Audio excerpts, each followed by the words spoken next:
relationship like no other. We celebrate this power. We celebrate each woman. Global talent is all for strength.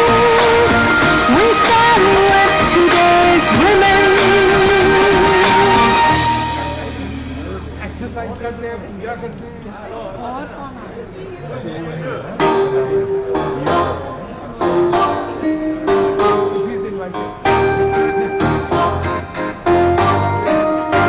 Thinking of a future with success and reality. This is where women stand with power and equality. Thinking of a future with success and reality.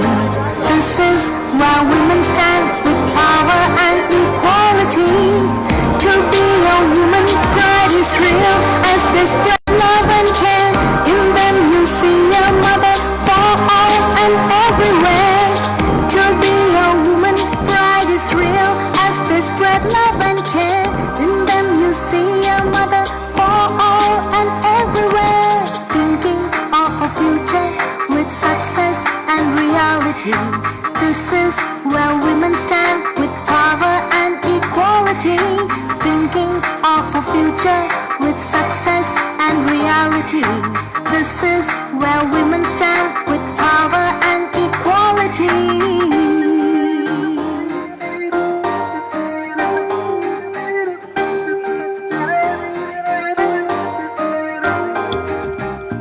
Tough challenges they face, they still come out as winners.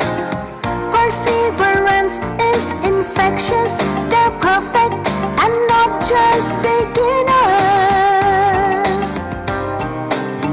Tough challenges they face, they still come out as winners. Perseverance is infectious, they're perfect and not just beginners. We celebrate this power. We celebrate each woman. Global talent is all for strength. We stand with today's women.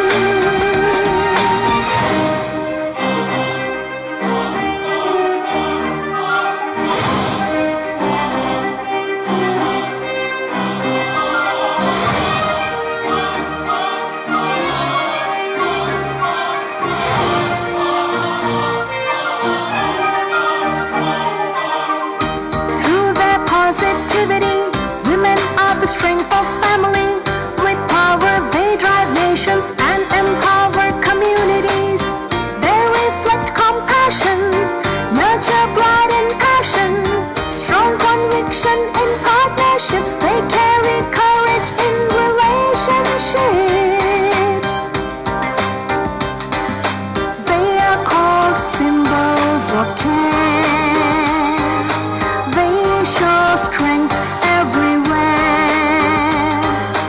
Women presence is power, a relationship like no other. We celebrate this power. We celebrate each woman. Global talent is all for strength. We stand with today's women.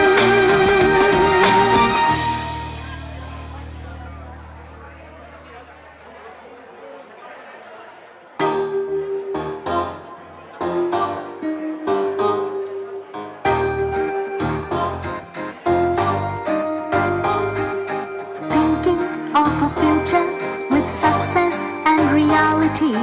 This is where women stand with power and equality. Thinking of a future with success and reality. This is where women stand with power and equality. To be a woman, pride is real as they spread love and care. In them you see a mother for all and everywhere. To be a woman, pride is real spread love and care. In them you see a mother for all and everywhere. Thinking of a future with success and reality. This is where women stand with power and equality. Thinking of a future with success and reality. This is where women stand with power and equality.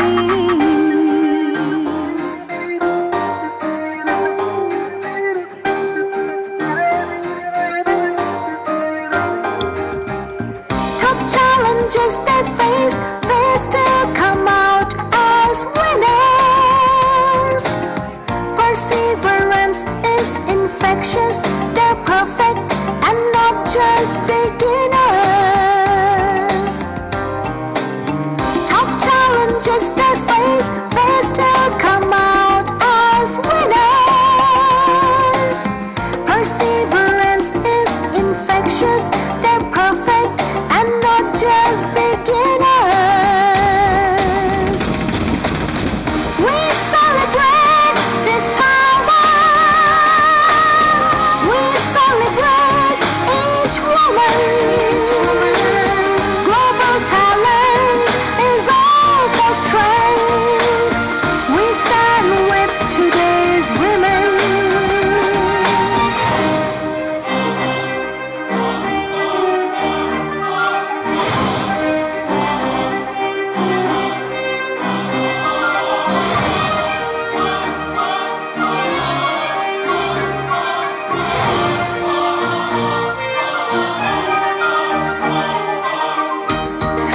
Positivity, women are the strength of family. With power they drive nations and empower communities. They reflect compassion, nurture pride and passion. Strong conviction in partnerships, they carry courage in relationships.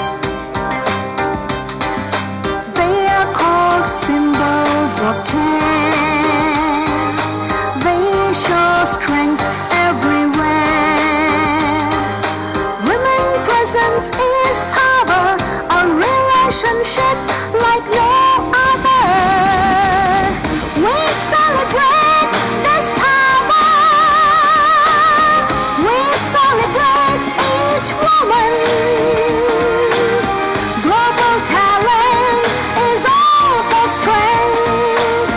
We stand with today's women.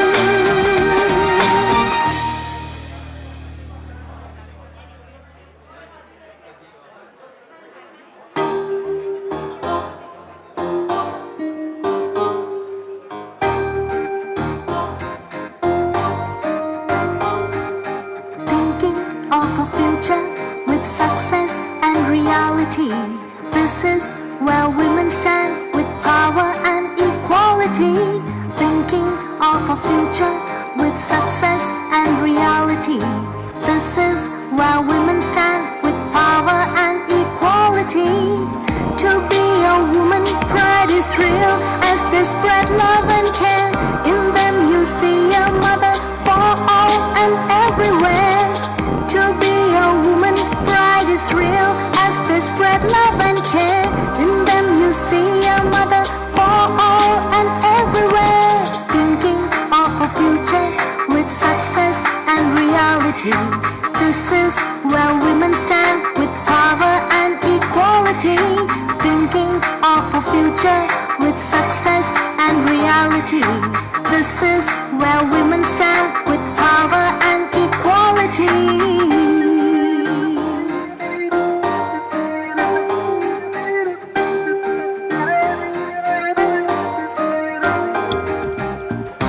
Challenges they face, they still come out as winners. Perseverance is infectious, they're perfect and not just beginners. Tough challenges they face, they still come out as winners. Perseverance is infectious, they're perfect and not just beginners. We celebrate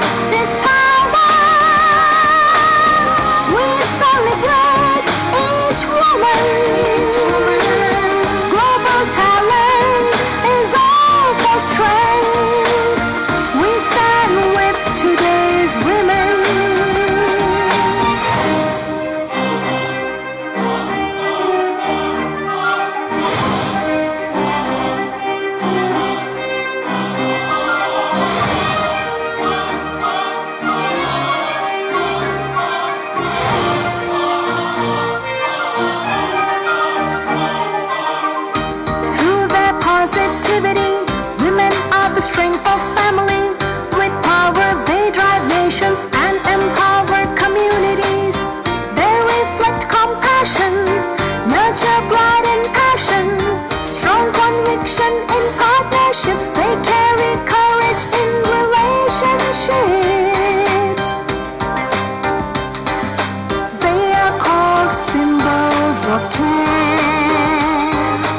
They show strength everywhere. Women presence is power, a relationship like no other. We celebrate this power.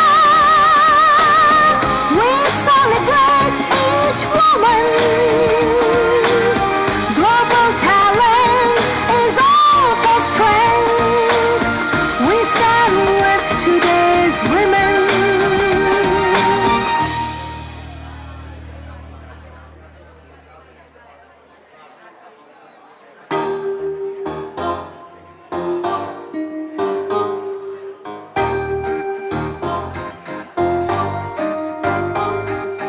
Thinking of a future with success and reality. This is where women stand with power and equality. Thinking of a future with success and reality. This is where women stand with power and equality. To be a woman, pride is real as they spread love and care. In them you see a mother for all and everywhere.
Hello.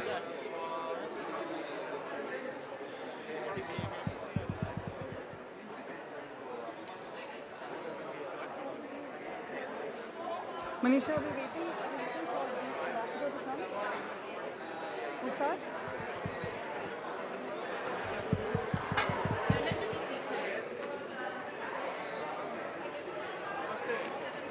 Namaste. Swadika, and good morning, ladies and gentlemen. We are waiting to start the program, so can I please request everybody to settle down?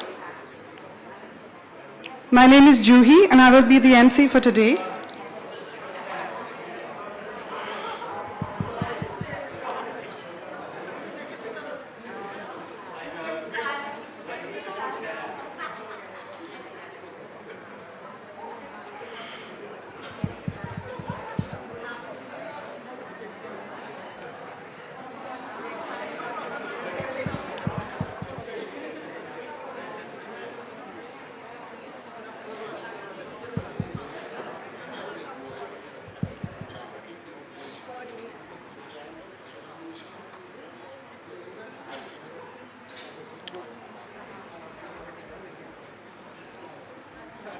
Dr. Manisha, should we start?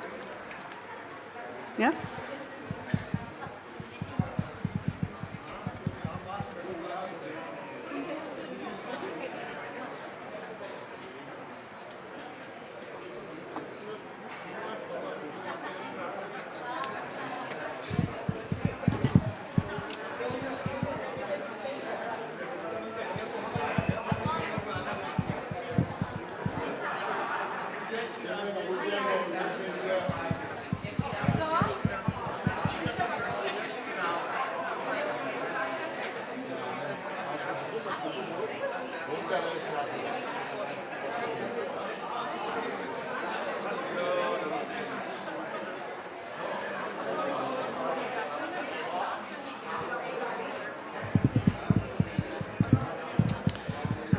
Good morning, Swadika, Namaste. I'm Dr. Manisha Bose. Her Excellency, Madam Suchitra Durai, Ambassador of India, our Chief Guest and Keynote Speaker. Her Excellency, Madam Sarah Taylor, Ambassador of Canada. Her Excellency, Mrs. Colonne, Ambassador of Sri Lanka. Her Excellency, Madam Munna Abbas Radi, Ambassador of Bahrain. Dr. Pichyapat, Vice President, Internal Affairs, Rangsit University, and everyone who's come here, a very warm welcome. I'm totally honored and blessed to have each one of you here. So I've not finished. You know, when I was running around to see if everything is okay, a very beautiful lady stopped me and asked me that, isn't this supposed to be a women's program? What are men doing here? So I would like to tell you that this movement is not anti-men. This movement is about the enjoying and realizing the power of women.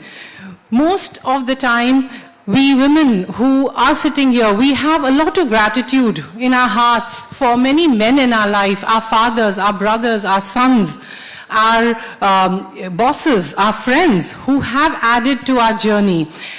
Also, the man who started this movement is also a gentleman. And many associations and organizations that look very masculine in nature because of the number of male members they have, they also have come out and supported this. So we begin this program, a women's program, with a big round of applause to all the men who believe in gender equality and who are there to support.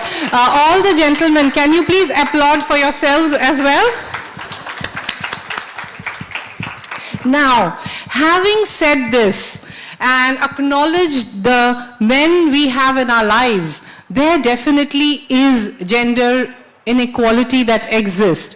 We don't have a maleist movement, we have a feminist movement. We never hear of men empowerment, but we do hear of women empowerment. This itself shows that there is a divide in spite of so many men supporting us. We need to change this narrative. You know, I have heard very successful women, their parents say, you know, we've brought up our daughter like a man. I've never heard anyone say we brought up our boy like a son, like a daughter. So they think bringing up a boy like a daughter is weakness and bringing up a girl like a son is strength. This narrative needs to be changed. We need to bring up our daughter like a daughter.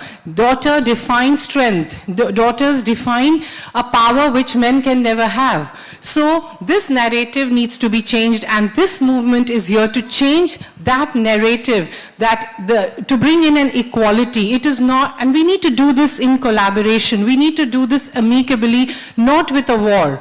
And women, and in the month of June, we are planning, and I tell this to all the women and the men present here, we want to have a little round table, kind of a conference where I would like women to come up with ideas how they would like to take this movement forward, even men. You know, it could be a scheme that you have for your financial independence or some social work. Please get in touch with us. Women have an amazing ability to conceive, to enwomb, to nurture, and to enable not just children, but ideas, concepts, scheme. That is the power of women. Women are powerful. We don't need to empower the powerful. We just need the powerful to realize that she has the power. So once again, I welcome each one of you here, men, women. Let us move on together. Now I would like to request our guest of honor and our chief guest and all the guests of honor to come for the lighting the lamp ceremony. I would request presence of Mr. Bakshi and Dr. Mano and our revered Pandit Lalit Mohanji here. He is, can you come on the stage as well? He has served the Hindu Samaj for 30 years and he's highly revered and loved by us all. So while the lighting lamp ceremony takes place, he's going to chant some Vedic mantra.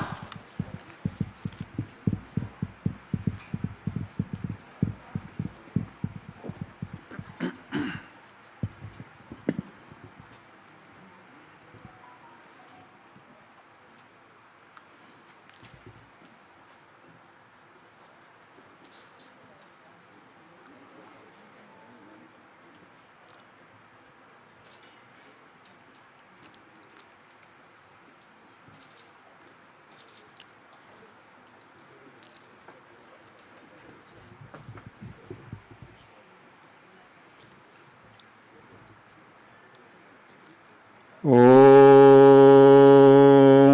अग्निर्ज्योतिर्ज्योतिरग्निः स्वाहा सूर्यो वर्चो ज्योतिर्वर्चः स्वाहा ज्योतिः सूर्यः सूर्यो ज्योतिः स्वाहा शुभं करोतु कल्याणम् आरोग्यं सुखसम्पदां सर्वशत्रुविनाशाय दीपज्योतिर्नमोऽस्तु ते प्रत्यक्षदीपाय नमः।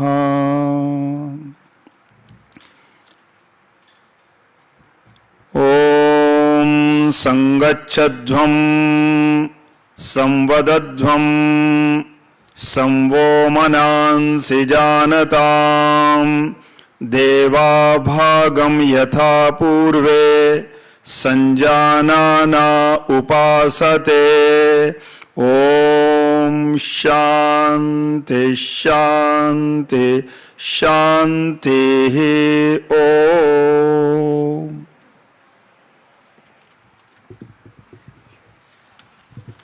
Thank you very much, Pandit Lalit Mohanji. I don't want you to leave the stage. Very quickly, I will just translate the mantra he chanted. The lamp is very auspicious inaugural ceremony that it happens in India and Buddhist culture, which means that may the auspicious flame of light release us, take us from darkness to light. May we forget all our internal conflicts like jealousy, greed, hatred, and we move towards light. Along with this mantra, he's also chanted a Vedantic mantra from Rig Veda, which means, may we journey together, may we communicate together, may our minds be conjoined as a single harmonious mind field, and together we accomplish our goals together, just as the wise did in the ancient times. I would request Mr. Bakshi and and Ajahn In and Dr. Mano to come and felicitate Pandit Lalit Mohanji. Ajahn In.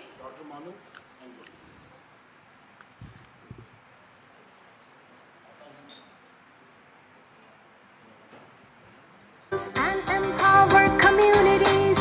They reflect compassion, nurture pride and passion, strong conviction in partnerships. They carry courage in relationships.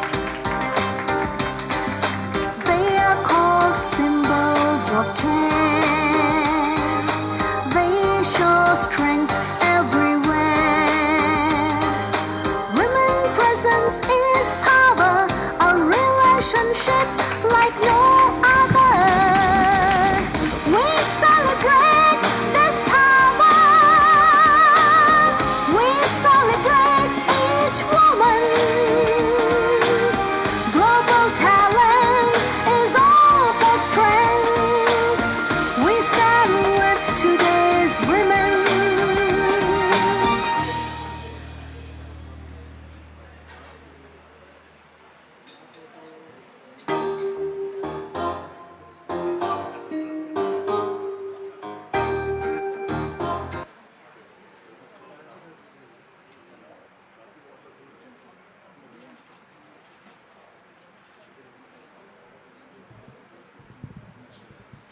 I will request my team to be ready to show the video that we are supposed to show.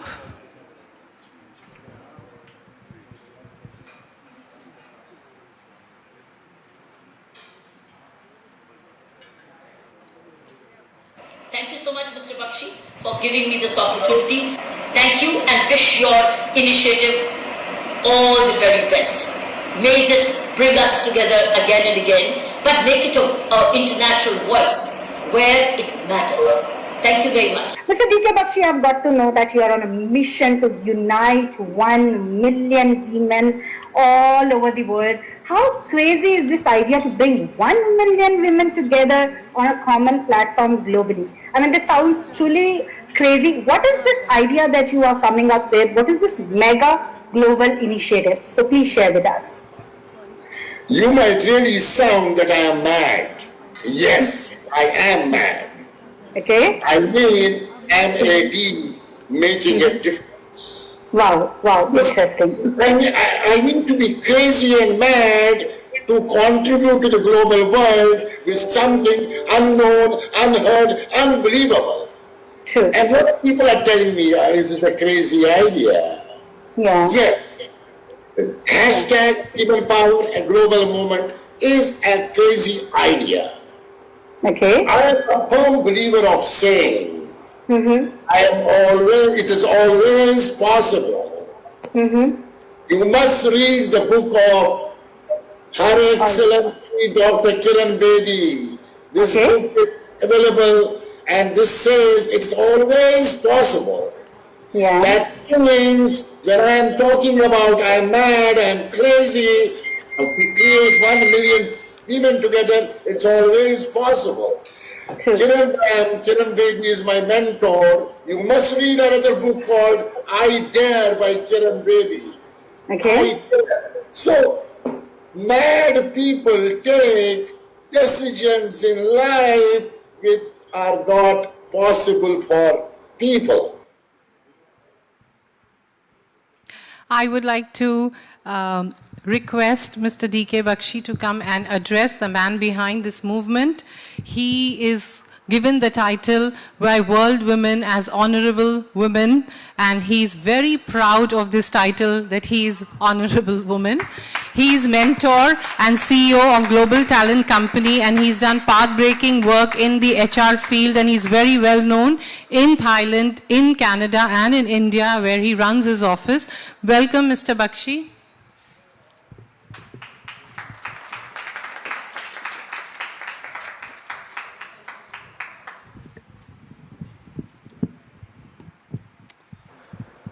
Savadikap, good morning, namaste, sat sri akal, salam alaikum.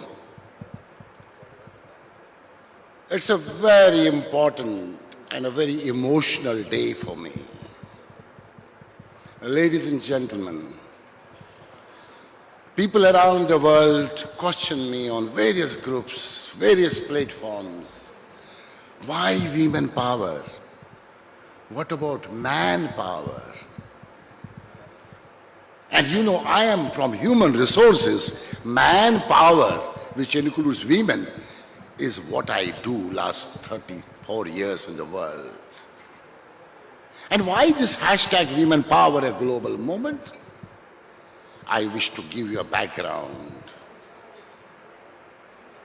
I come from a background from India, one of the most difficult places, which has been the conflict wherein my grandfather was killed in 1947, and my father was watching it. My father struggled, slogged, and my mother, biggest women power of my life, Amaji, and she's watching me right now from there. She slogged, struggled to build a family of 6 members who are today everywhere around the world. This woman of mine, the biggest women power, Amaji, the mother, gave us the strength, and I am here today because of my mom. And I love you, my mom. I know you're watching me.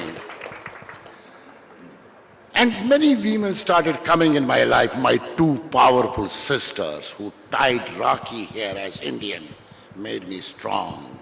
My wife, Usha Bakshi, a lot of people know her, who created life with me. And now I have 2 sons, my 2 daughter-in-laws, Mahak and Surbi.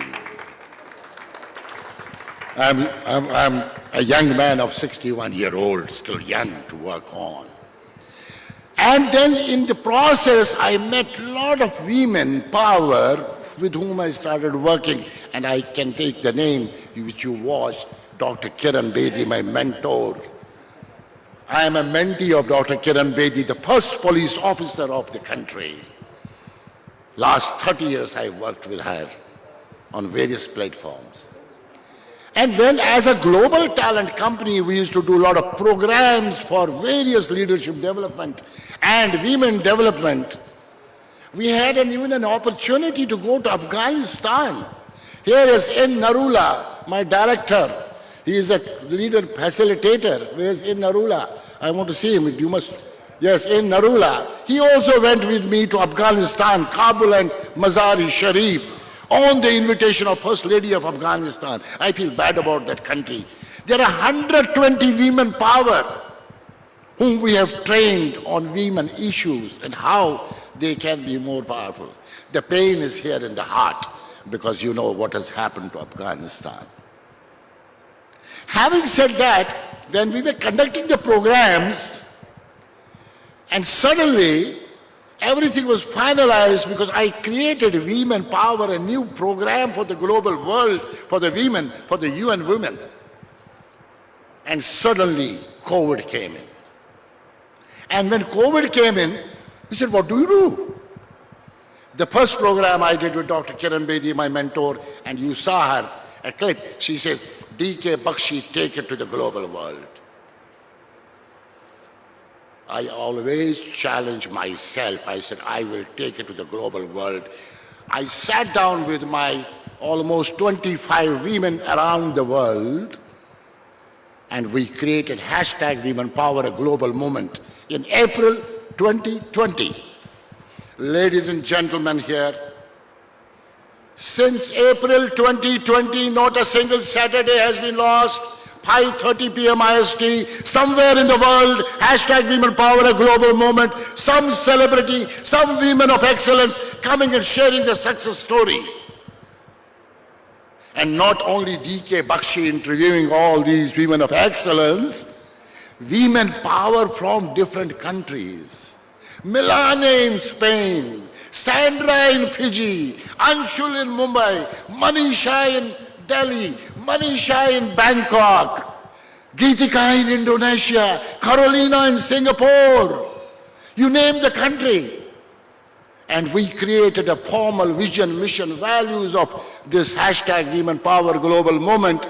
And ladies and gentlemen, not a single baht, not a single rupee, not a single dollar was charged to any. And we have reached to 700,000 women around the world till now. Give a big round of applause.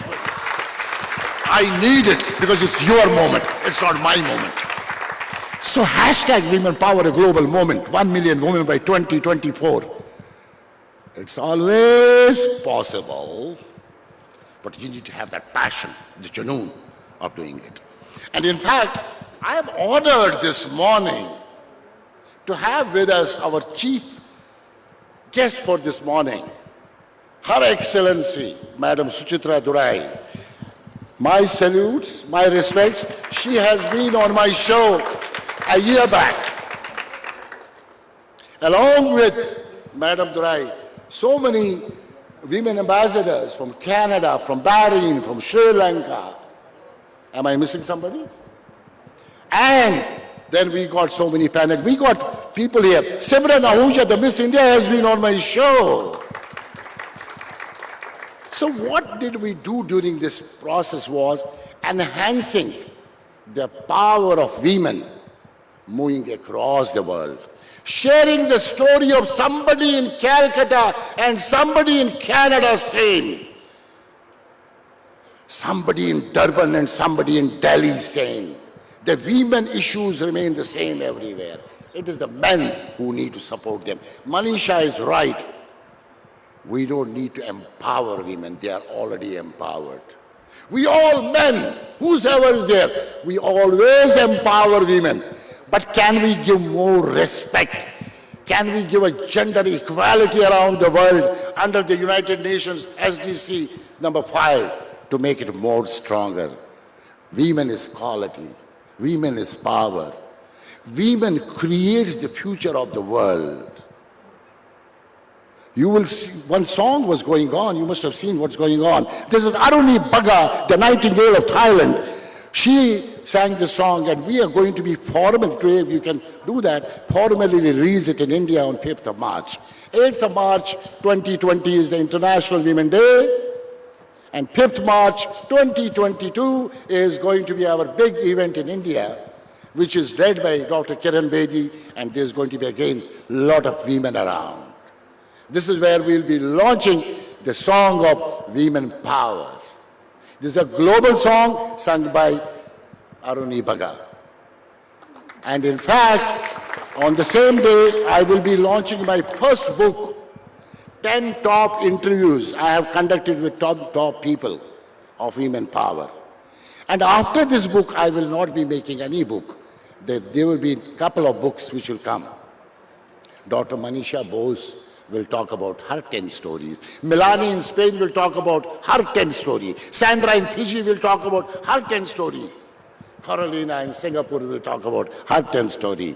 Anshul in Mumbai will talk about her 10 stories. Manisha in Delhi will talk about her 10 stories. Let this flow continue. I am just a facilitator to start it. Let's continue this pace of making this movement possible in the world. I am going to be around maybe for next 20 years, 25 years. Beyond 25 years, hashtag Women Power Global Movement should take and go to the next level of excellence. Ladies and gentlemen, I am grateful, thankful to all of you who have attended this, and there are people on live watching us around the world in different time zones. I got call from Europe, I got call from England that this is a difficult time for us, but we are going to watch you, DK. That is the power of this movement. Request each one of you to support this movement, make this movement a great movement, and create a legacy. Hashtag, there should be that in next 30 years, 40 years, somebody says, first event of face-to-face was done in Bangkok, Thailand, on 26 February 2022. Next 40 years, somebody will be talking about it.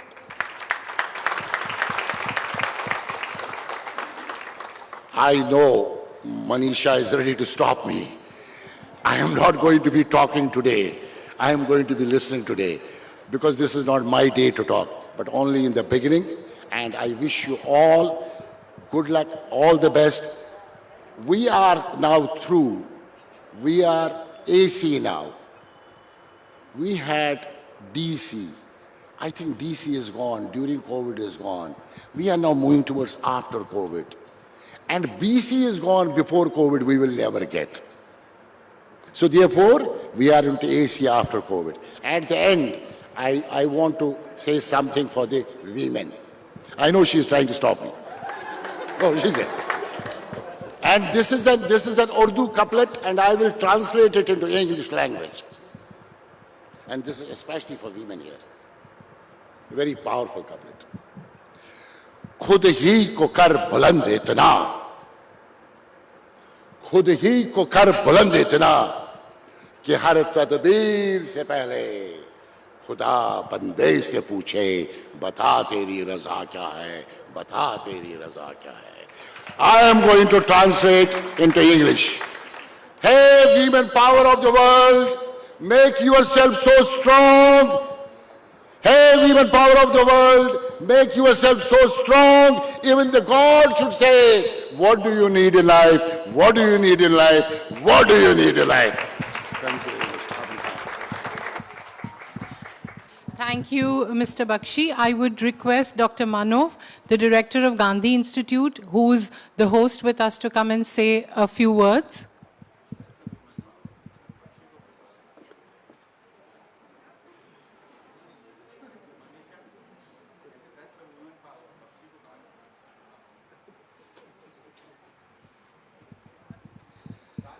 Your Excellencies, dignitaries, ladies and gentlemen, welcome you all to this special occasion. And I believe this is the grand occasion that we have ambassadors who are women gathered together, be our panelists today. And I also would like to share with you, this is the book. I will offer the panelists this book. This is on 20 Constitution of the Kingdom of Thailand. This is as a free gift for the panelists. The cover price is 500 baht, but anyone who sit here as a guest, 300 baht only. There are only 30 copies left. That's all. So if you're interested at the back, and I'm again welcome you all, and I hope that you all enjoy this movement, and it's going to spread beyond Thailand. Thank you very much.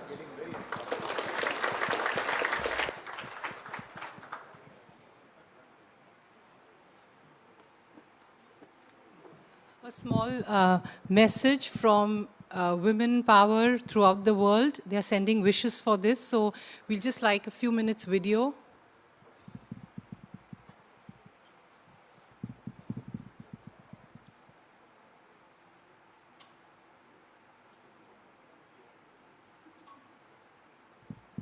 That Women Power Bangkok chapter is celebrating first face-to-face program with Dr. Manisha Bose, the chapter head. Congratulations. Until that, our Indian ambassador Suchitra Durai ji and another 5 women ambassadors of other countries are participating, along with 150 women power. This is amazing. I wish I was there, but COVID did not make it possible.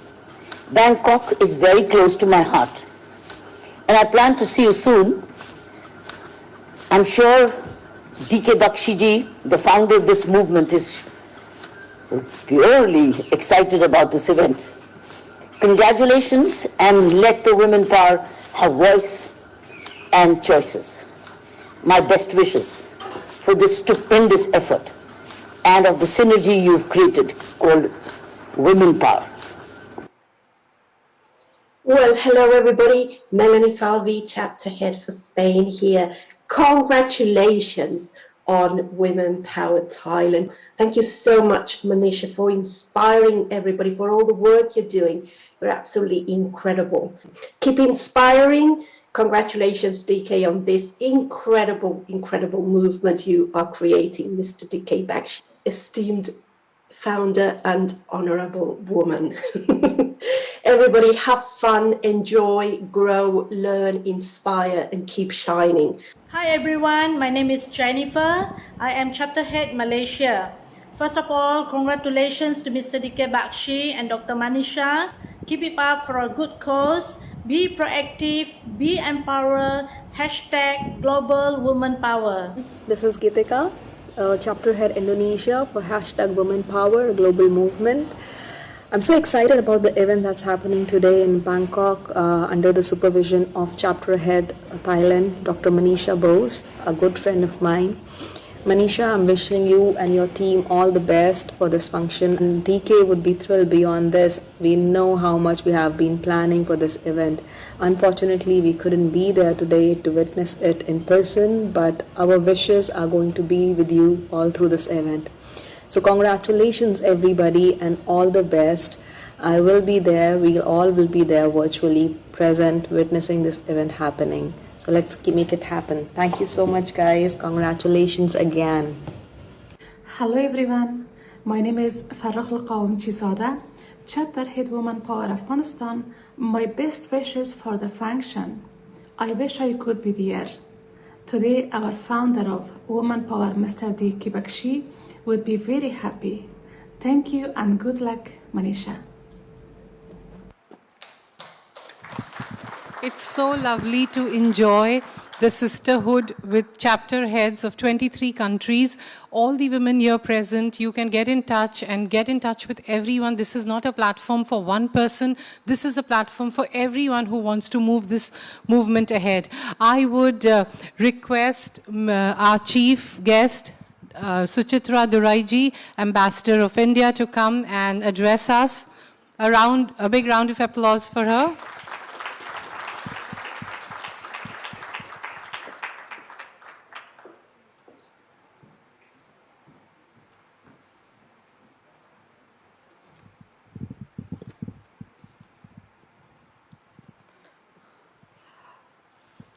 Shri DK Bakshi, founder of the Women Power Global Movement, Dr. Manisha Bose, the head of the chapter for Thailand, Dr. Mano, director of the Gandhi Institute, which I believe is collaborating with the Women Power Global Movement, Excellencies, my dear colleagues, all distinguished guests present here.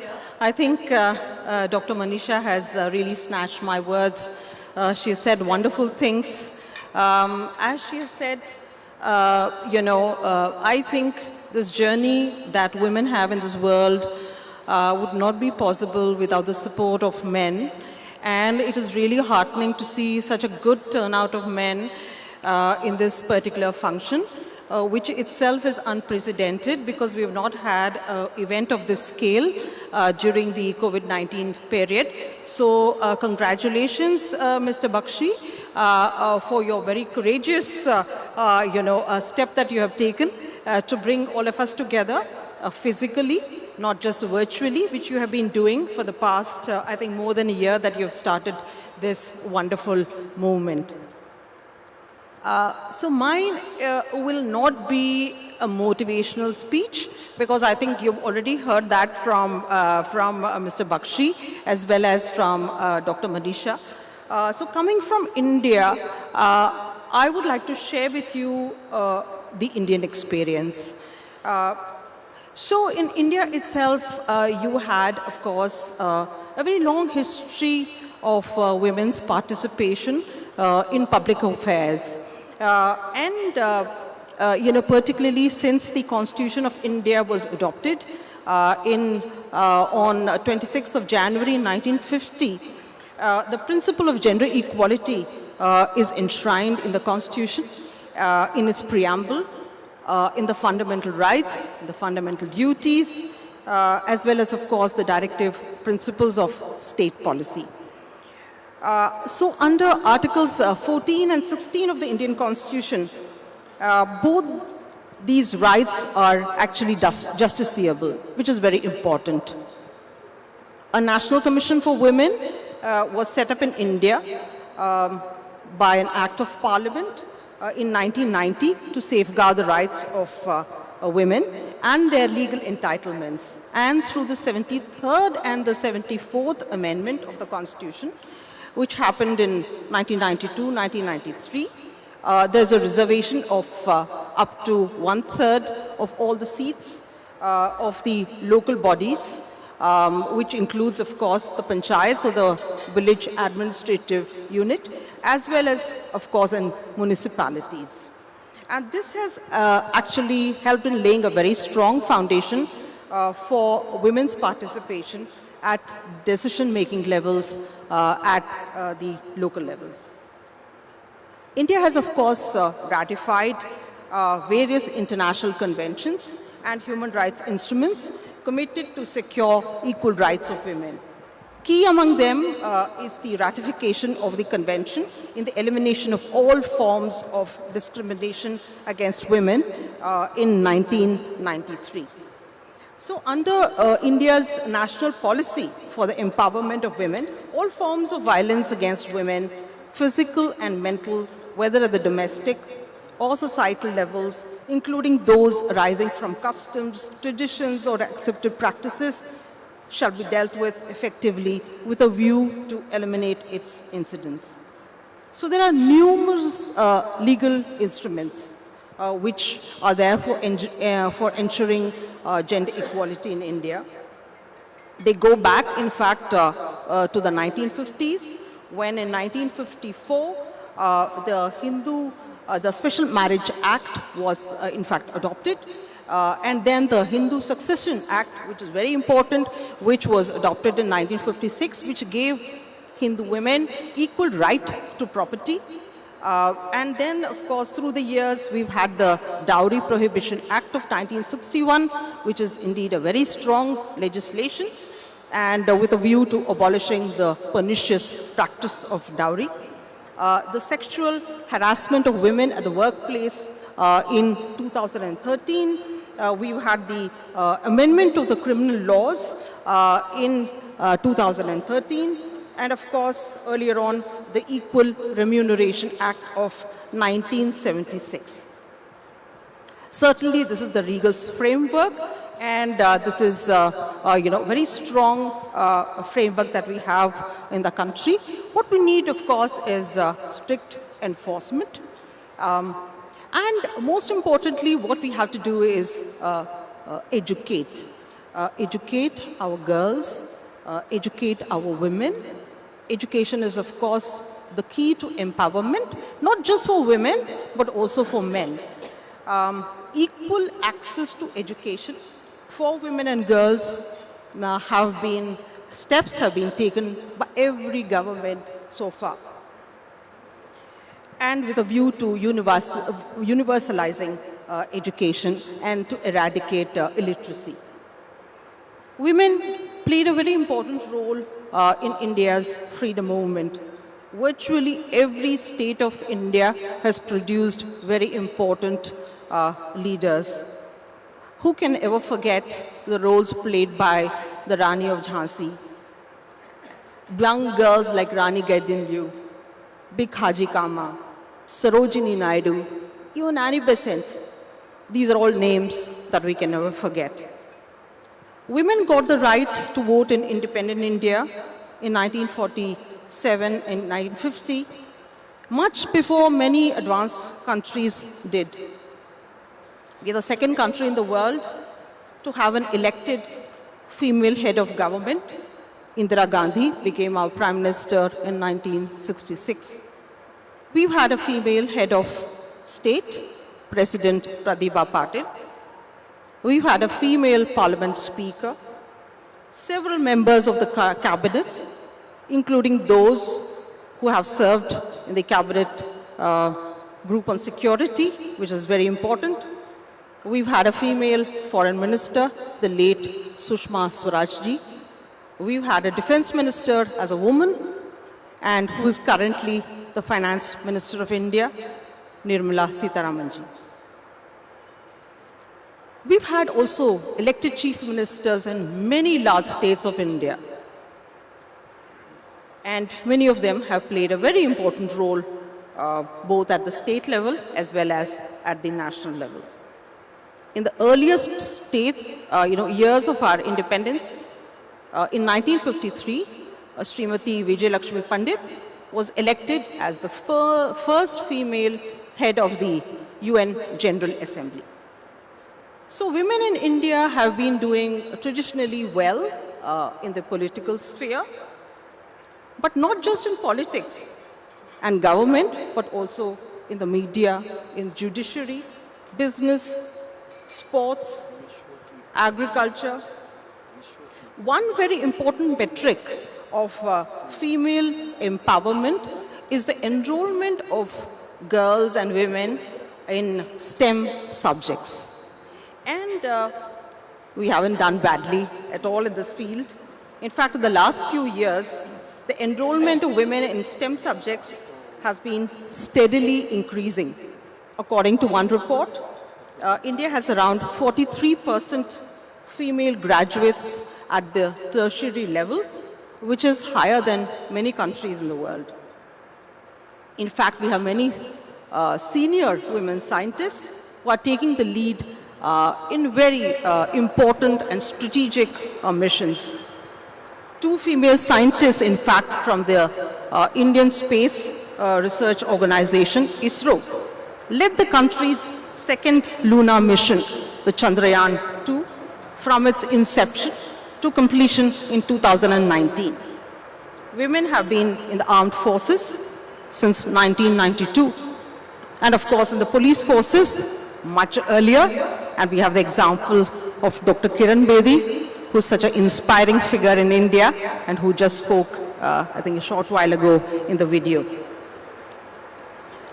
In a recent Supreme Court ruling, India has now permitted the entry of women in combat roles in the armed forces. Of course, these initiatives would not have been possible but for the long history of the women's movement in India and the widespread network of non-governmental organizations with grassroots experience, which also have had a deep insight into women's concerns, which have contributed in policy making. The last couple of years have been difficult for people around the world, and while the COVID-19 virus does not distinguish between genders, its effects have been gender asymmetric. So keeping this in mind, the Government of India has been working towards holistically preventing, mitigating and containing the adverse consequences of COVID while distinctly addressing the gender dimensions of this issue. Our Prime Minister Shri Narendra Modi, has in fact pointed out that we must shift from a paradigm of women's development to women-led development.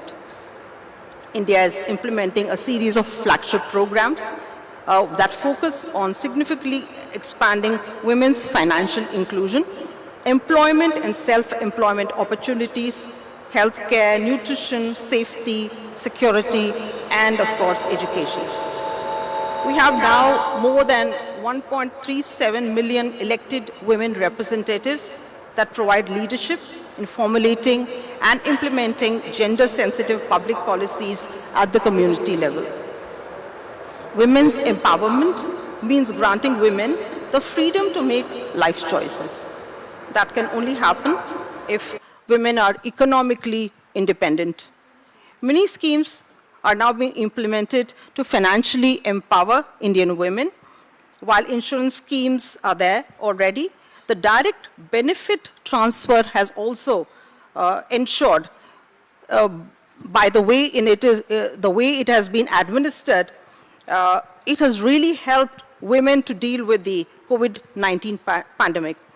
And it is this banking scheme that we have that has helped the Government of India transfer over 309 billion rupees, which is about 160 billion baht, to the bank accounts directly of over 220 million Indian women. The government has also prioritized gender targets within the Indian Skill India program and in initiatives for promoting women's entrepreneurship. And there has been very good success for women in getting access to credit without collateral, under various schemes, including the Mudra Yojana, as well as Stand Up India.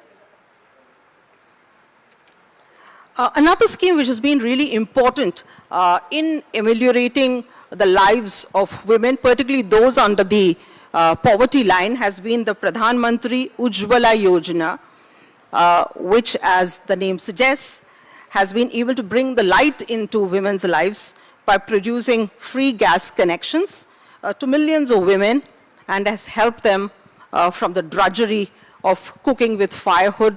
And with this, they get so much of freer time for doing other things, as well as has had a very beneficial effect on their health, particularly in preventing lung-related diseases. Again, the skewed child sex ratio has been a matter of great concern to the government, and there have been many schemes which have helped to address this. One of the most important schemes in this regard is the Beti Bachao, Beti Padhao scheme, which is a multi-sectoral package of interventions and awareness campaigns that challenge gender stereotypes and realize the girls' right to education, which was launched a few years ago. And this initiative has, in fact, played a very major role in bringing about a transformation of attitudes, particularly in those states that privileged the male child over a female child. And this has helped us improve the sex ratio at birth by about 16 points, and this has seen an all-India improvement from 918 to 1,000 male children to now it has climbed to 934. We still have a long way to go, but we are getting there. The government has also created a lot of space for international agencies to work with state governments, with NGOs, with private corporations to improve the lot of women.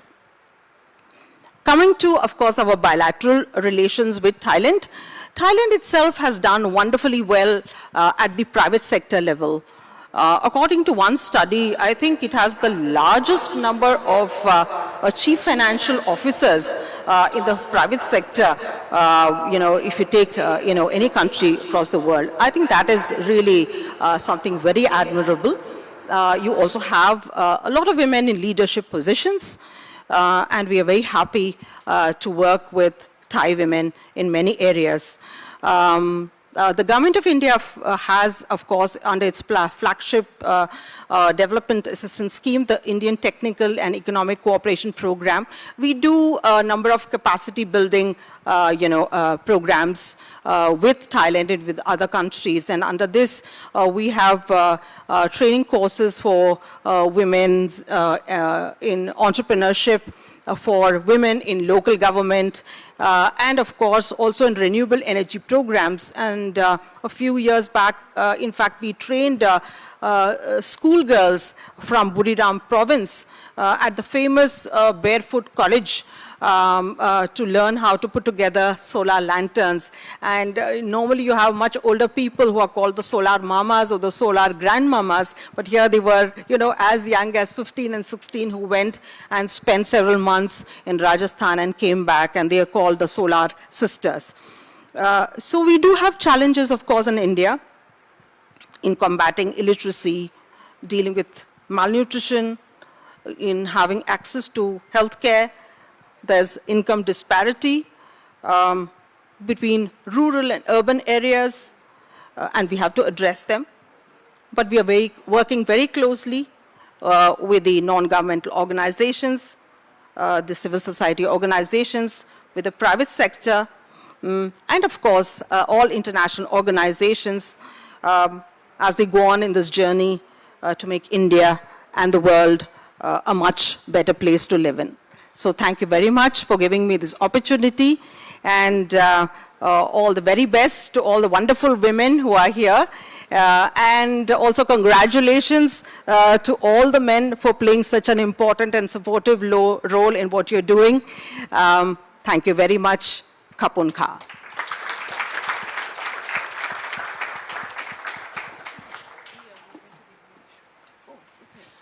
I would request Mr. D.K. Bakshi to come on the dais.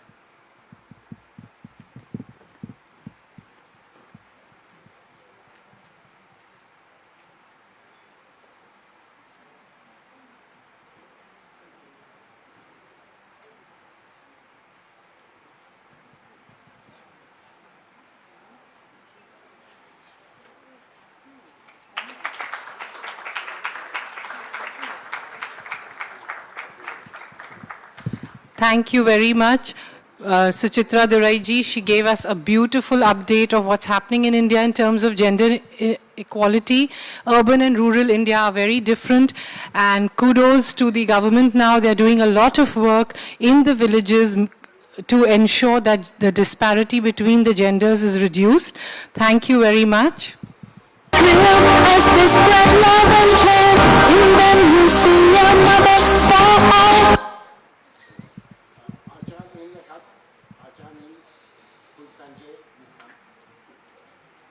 Ladies and gentlemen, the power of this show is between Manisha, Sanjay, and of course Acharya, the director of the channel.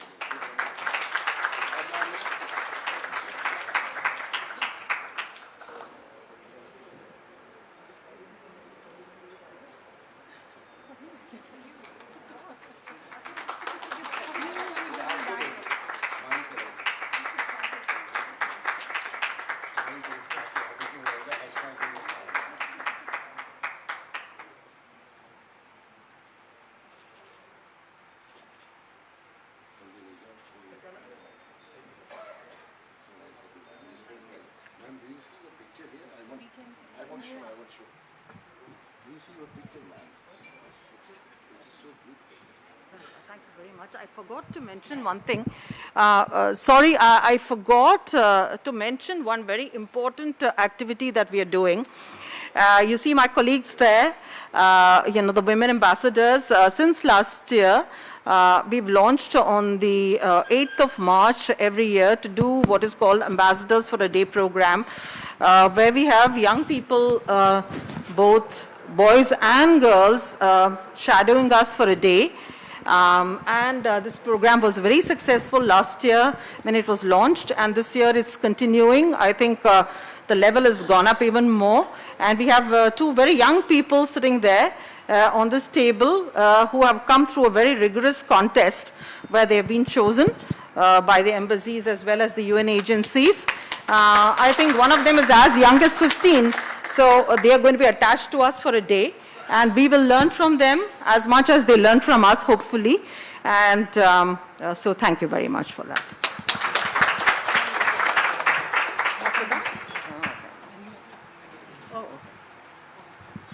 Thank you once again. It was wonderful to hear you, ma'am. Now I would give the mic to Miss Juhi Sharma. She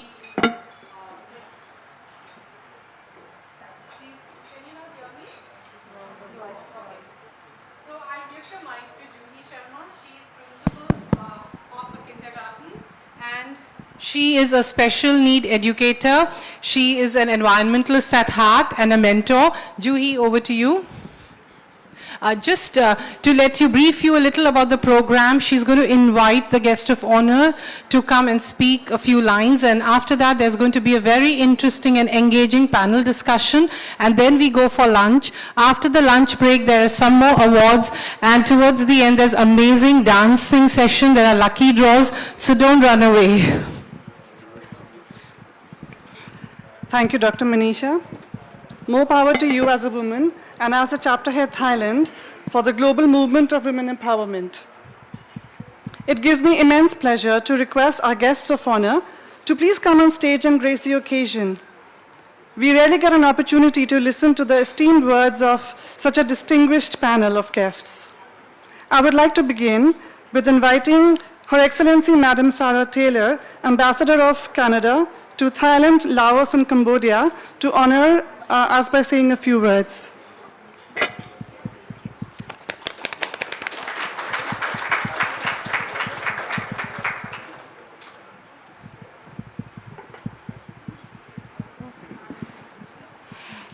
Excellencies, distinguished guests, ladies and gentlemen, Sawadee Ka, good morning, bonjour tout le monde. I'm truly delighted to join this event today, both in my current role as the Ambassador of Canada to the Kingdom of Thailand, but also remembering my former role as the Champion for Women at our Foreign Ministry in Canada.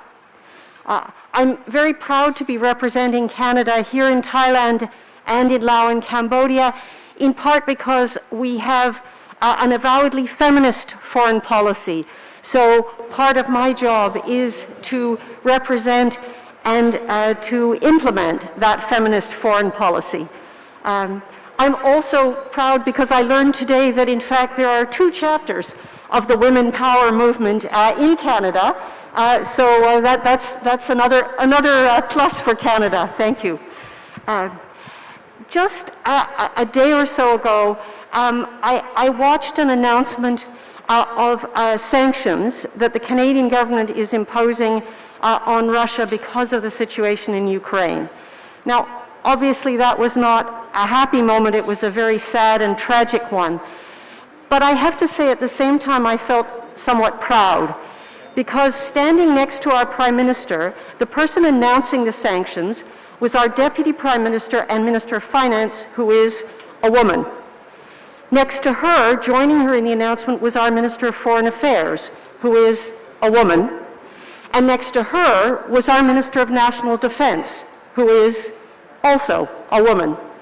3 roles that not so long ago many people would have said no woman could do. So I think when I look at our cabinet in Canada, I see a really strong expression of what we are discussing today, women power. My friend and colleague, Ambassador Suchitra, mentioned that next week we will be hosting once again the 2nd Ambassador for a Day event. So I'm delighted to be doing that, and I too will be shadowed by 2 young women and a young man also as we go through that day, so that we hope to be able to learn from our young Thai shadows, partners for the day, and also be able to show them examples here in Thailand of women in leadership, women ambassadors, women heads of UN agencies. So that will be a wonderful way to mark the 8th of March, International Women's Day. But I think it's also just important for us to remember on that day and here today that women's leadership is extremely important. But behind that is something even more important, which is that we should all be committing towards empowerment and equality for all women and all girls. Thank you very much. Khop khun ka.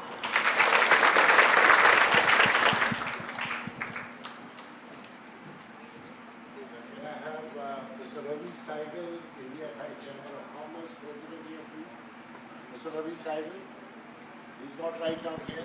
Can I have Mr. Kitty Navani, Vice President in the Association of Thailand, to be here? Mr. Kitty Navani, please be here on the stage. Ravi Saigal. Kitty Navani, sir, please.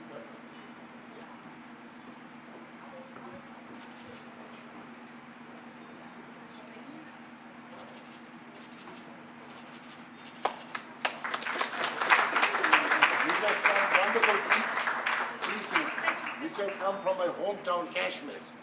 I'm going to live in Kashmir one day.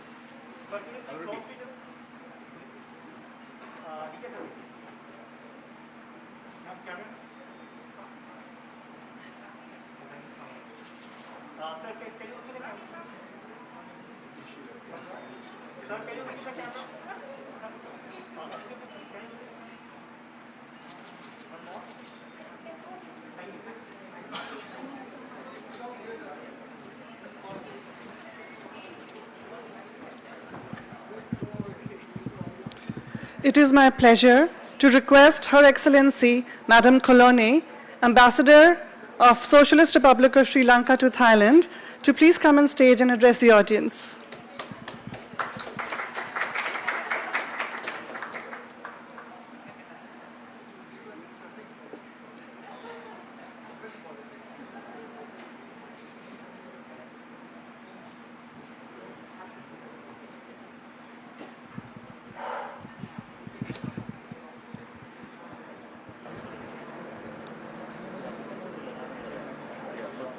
Good morning.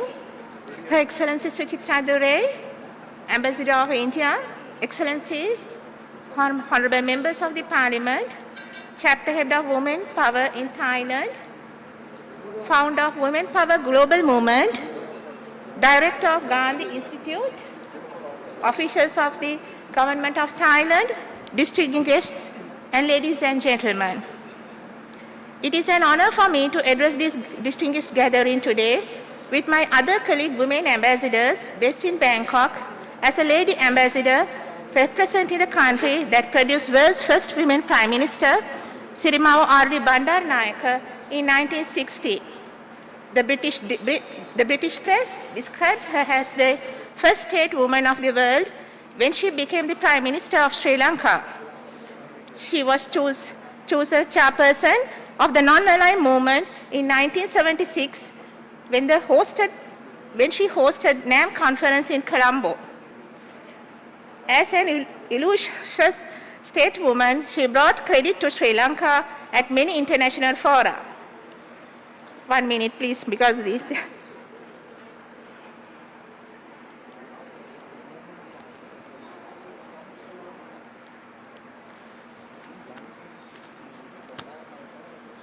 sorry. She brought a resolution before the UN seeking that the Indian Ocean be made a peace zone. In 1931, the first woman was elected to Sri Lanka's legislature, the first state council of Sri Lanka Parliament. Sri Lanka gained independence in 1948 after foreign domination of about 443 years. Following the footsteps of India, Sri Lanka appointed its first woman diplomat in 1958.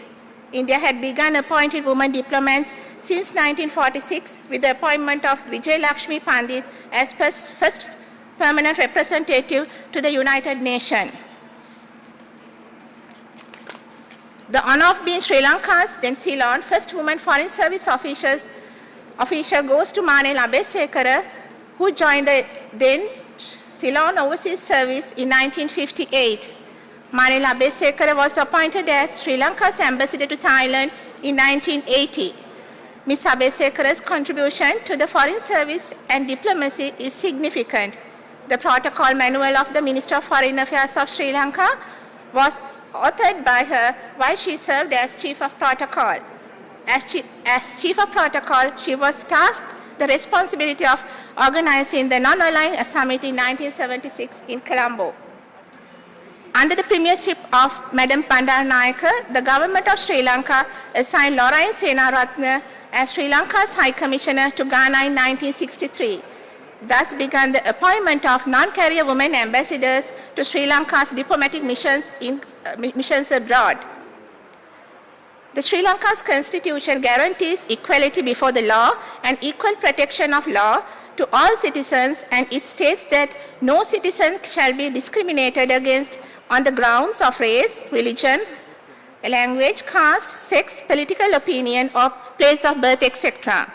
In 1981, Sri Lanka ratified the United Nations Convention on Elimination of Discrimination Against Women.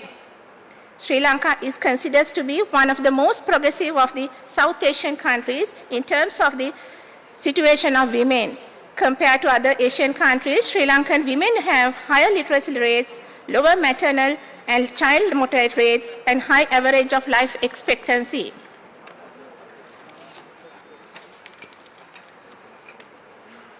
Sri Lankan women have always been active in labor force and have made great contribution to Sri Lanka's economy. Women are very active at the community level and in civil society. Many Sri Lankan women are members of multiple voluntary welfare associations, including death assistance societies, rural development societies, women's welfare societies, thrift and saving associations, as well as associations linked political parties. Sri Lanka women have showcased their colors in the field of sports. Susanthika Jayasinghe, Sri Lankan female sprinter who specialized in the 100 and 200 meters, won the Olympic silver medal for the 200 meter event in the year 2000 Summer Olympics in Sydney, and became the second Sri Lankan to win an Olympic medal after Duncan White, and the first Asian woman to win an Olympic or World Championship medal in a sprint event. She is also the only Asian athlete to have claimed an Olympic medal in sprint events. She is also the first and only Sri Lankan to win a medal at the World Athletics Championships. It is happy to note that this woman power body today consists around 525,000 women from 25 countries around the world, and Sri Lanka has been involved with its activities since its inception in 2020. Before conclusion, may I express my sincere gratitude for the director of the Gandhi Institute, Dr. Mano Lohanovic, for the invitation extended for this first face-to-face event of Women Power. In conclusion, I wish to extend my warm best wishes and congratulations to all women award winners today, especially to Her Excellency Suchitra Dure, and wish them every success in their future endeavors. Thank you.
Thank you, ma'am. It is my privilege to welcome Her Excellency Madam Mahmood Radhi, Ambassador of the Kingdom of Bahrain to Thailand, to kindly come and grace the occasion.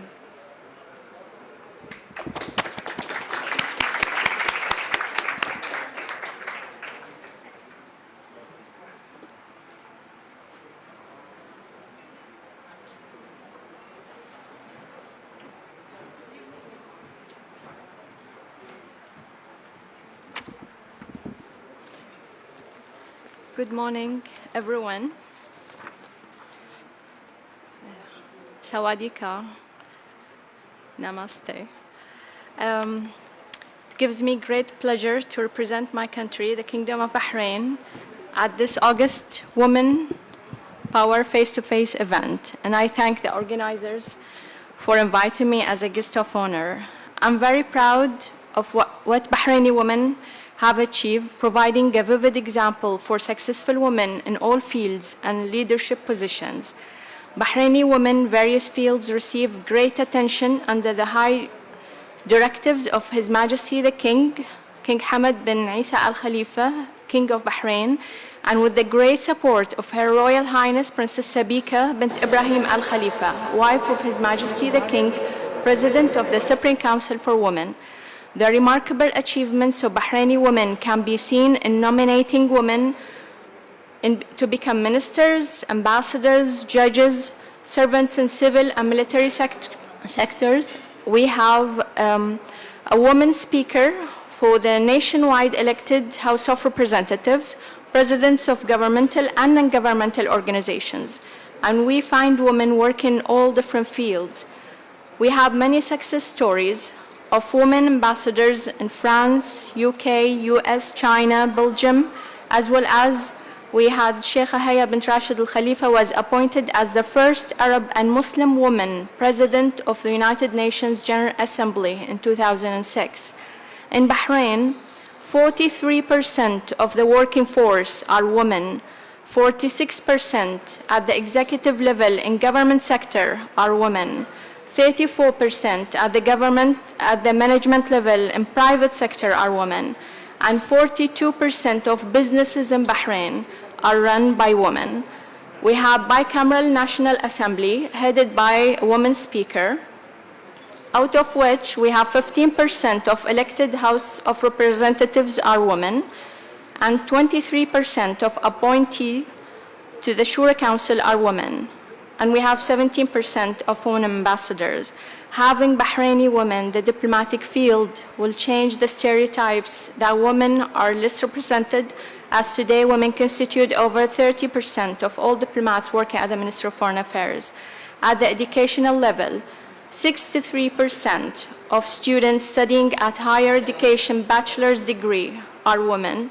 65% of students at master's degrees are women. 67% doing doctorates are women. And 68% of beneficiaries of scholarships are women. Bahraini women's role has not been limited to the local level. Our woman speaker has been recently elected as president of the current session of the Arab Inter-Parliamentary Union. This shows the role of Bahraini women being played in supporting cooperation and coordination among Arab parliamentarians to serve the region and achieve aspirations of its people. As mentioned by our First Lady, Her Highness Princess Sabika, it is fortunate that the Kingdom will be represented at the Arab Inter-Parliamentary Union presidency by one of Bahrain's honorable women, which we consider an addition to the series of success stories recorded by Bahraini women. At the international level, the Supreme Council for Women has launched Her Highness Princess Sabika Global Award for Women's Empowerment at the UN headquarters in New York, which reflects Bahrain's national expertise in the field of women empowerment. The Kingdom of Bahrain's efforts and initiatives support the advancement of Bahraini women and introduce the national gender balance model in Bahrain to guide policymakers, general strategies, legislators, and program implementers. Progress has been achieved by Bahraini women at various levels, and the Kingdom's efforts has contributed to integrating Bahraini women into government plans, strategies, and development programs to enable them to play their national role and enhance their country's progress in all fields. A specialized advisory institution, the Supreme Council for Women, headed by the First Lady, was set in 2001 and directly affiliated to His Majesty the King, includes not less than 60 members representing public female figures experienced in women's affairs and various related activities.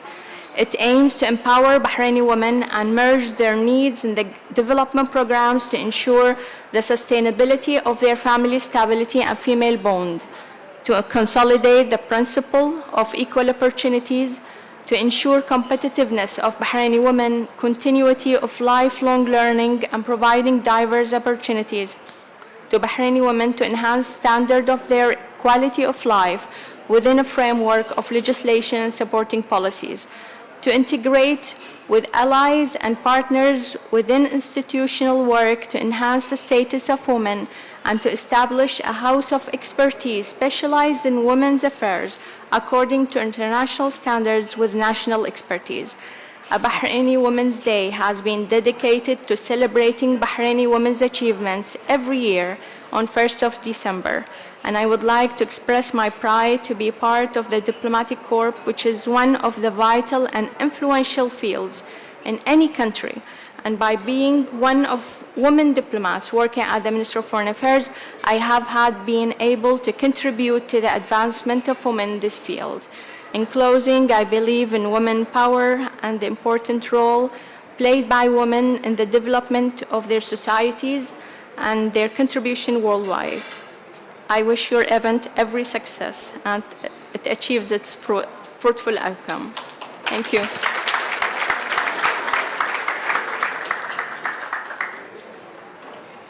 I invite Mr. Ravi Saigal, President of India Thai Chamber of Commerce, to be on the stage.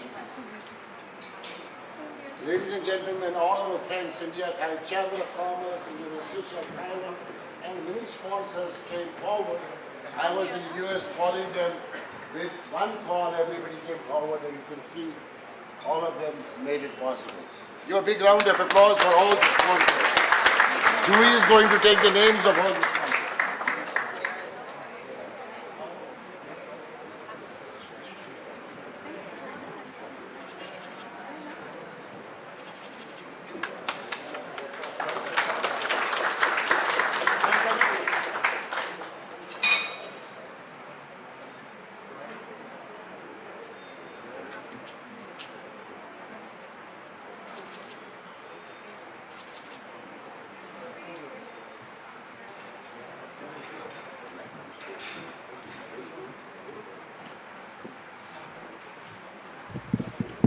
Hello.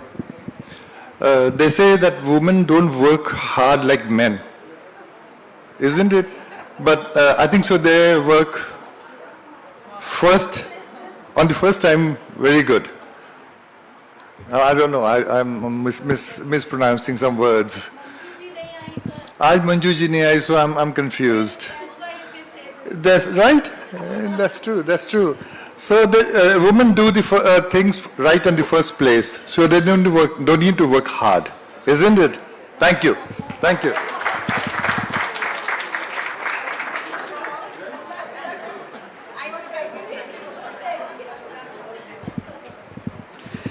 It is not every day that we have the pleasure of the company of a member of parliament among us. I would kindly request Khun Thani Khan to come and address the forum.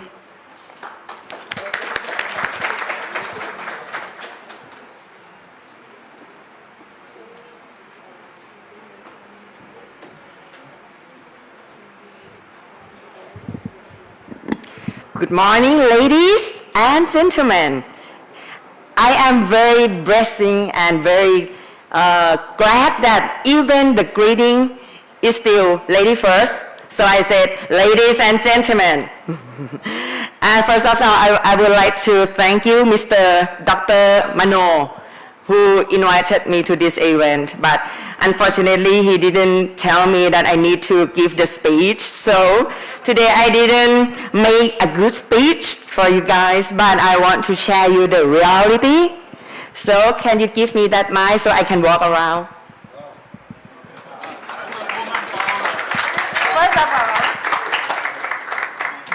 So the first right of the women should be the freedom of speech, right? Even if I didn't make a speech, but I can share you the reality to be a woman. And I will share you how I work to be a member of the parliament in Thailand with the 2.5 years experience. So the global issue nowadays is about the gender equality, right? We are facing the same challenging as a woman.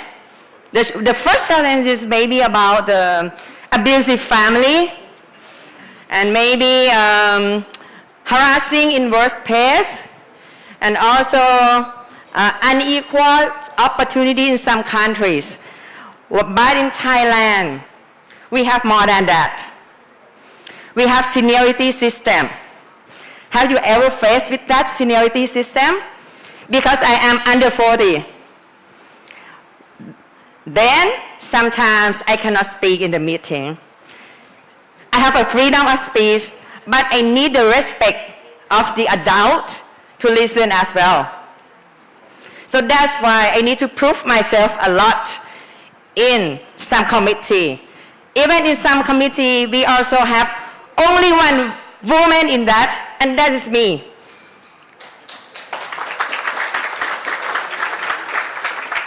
So what I work is to set up for the program we call the Psychology Management Program for empower the women leaders, because we have a fear inside. How to make a woman become less sensitive. We need to face with many challenges as a women, as a leaders in the parliament, whereas the male are very dominant in that. Even though we want to set the quota, the gender quota in the parliament, nowadays we have around 15% for the women in the parliament. And that is not much, right? The opportunities are open. How we encourage more women to enter, to be a leader in Thailand or in the parliament. So I think the training program is about the inner, is about the psychological, it's more about, more than any kind of knowledge. If you have the inner strength, then you can do anything. I need to face with many arguments in the parliament. Only one thing I have more than any other is I have a confidence, because I study psychological, and that's why I'm working on have a psychological management training program.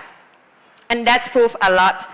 I have some of my friends who can enter and support me for the politics in Thailand. And for today, Women Power, I want to tell you guys that we are not just a lady, and I don't want you to be just a lady. We want to be a legion. We all can do it if you have an inner strength, and that's why I'm working very hard to make a training and psychology. And today, I am so happy that we share the same reality. We share one common thing. We fight for women. And I do believe that the future is female. Thank you very much.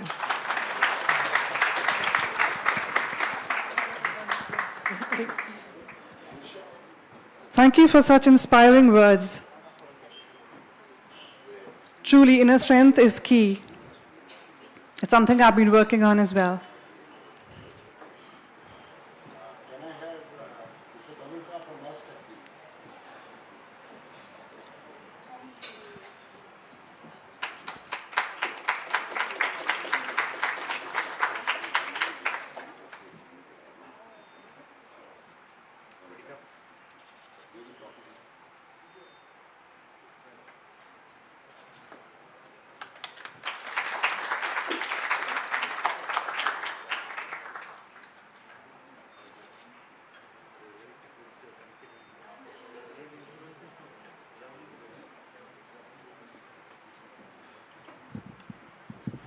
Thank you once again, ma'am. Now may I request Dr. Pichia Vice President, International Affairs, Rangsit University, to kindly come on stage and say a few words to the audience.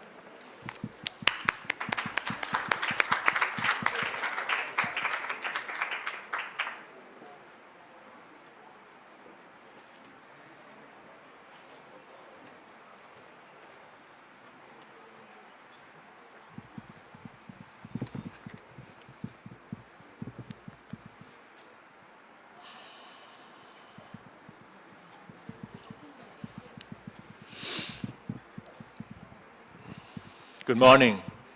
Namaste. Sawadee krap. Her Excellencies, Madame Suchitra Durai, Ambassador of India to Thailand, Excellencies, Madame Ambassadors from Canada, Sri Lanka, and Bahrain, Dr. Bashi, Dr.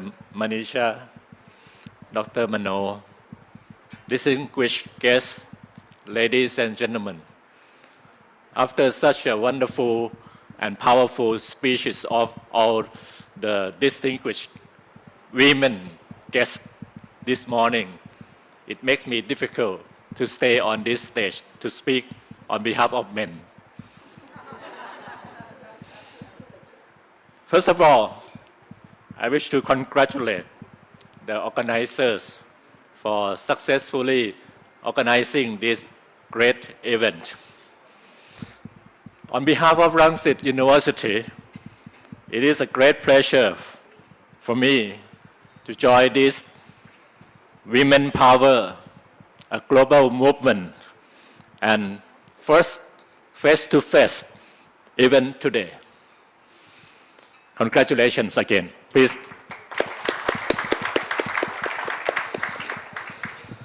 I'm very delighted to attend this event and very pleased that we are gathered here to celebrate the power of women. In fact, being men, we all feel proud to join this occasion dedicated to women who are backbone of our society.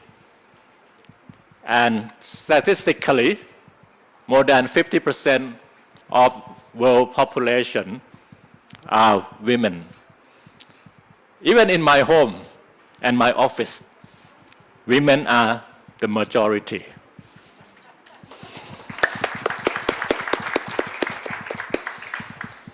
Distinguished guests and participants, women are empowered when opportunities are created for them in terms of education and profession in their field of interest without any restrictions or limitations.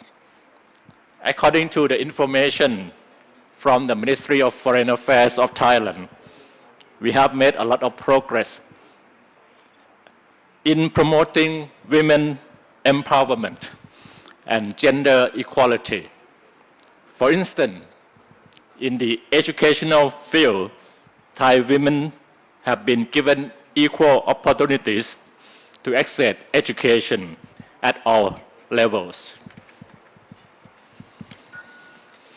The record also shows that girls have greater admission rates at secondary school level and for higher education.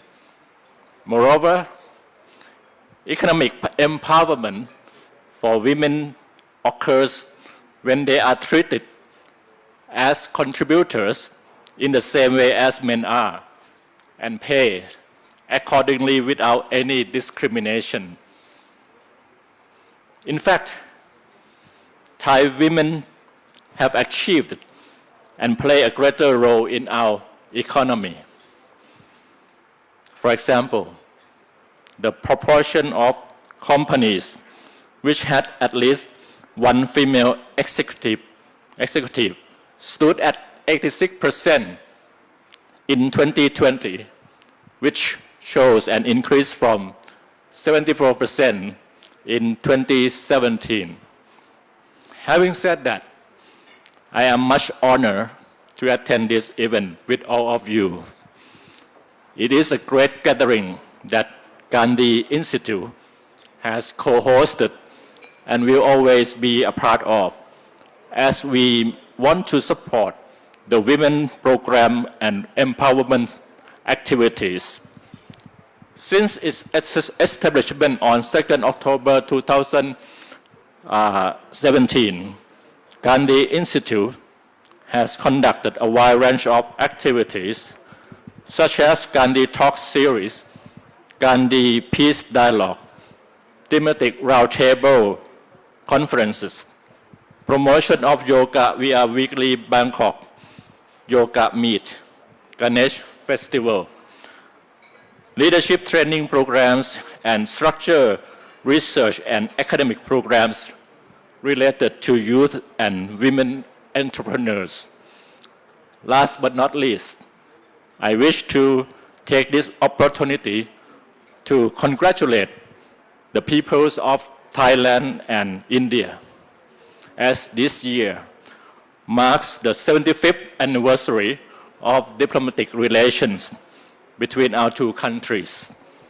We also plan to organize specific activities in the coming months to commemorate this important occasion, which is a significant milestone of our bilateral cooperation. We look forward to continuing and strengthening the close friendship between India and Thailand in the years to come. Thank you and ขอบคุณครับ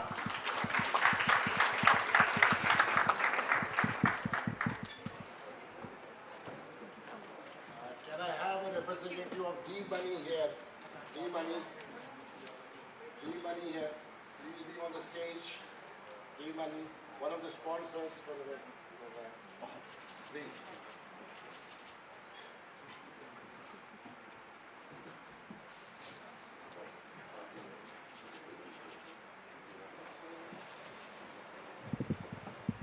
Big round of applause.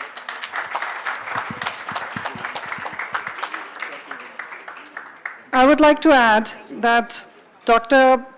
Pichya Pant is a senior diplomat of Ministry of Foreign Affairs, Thailand, and was the ambassador of Thailand to Brazil and Indonesia. Thank you so much, sir, for your words.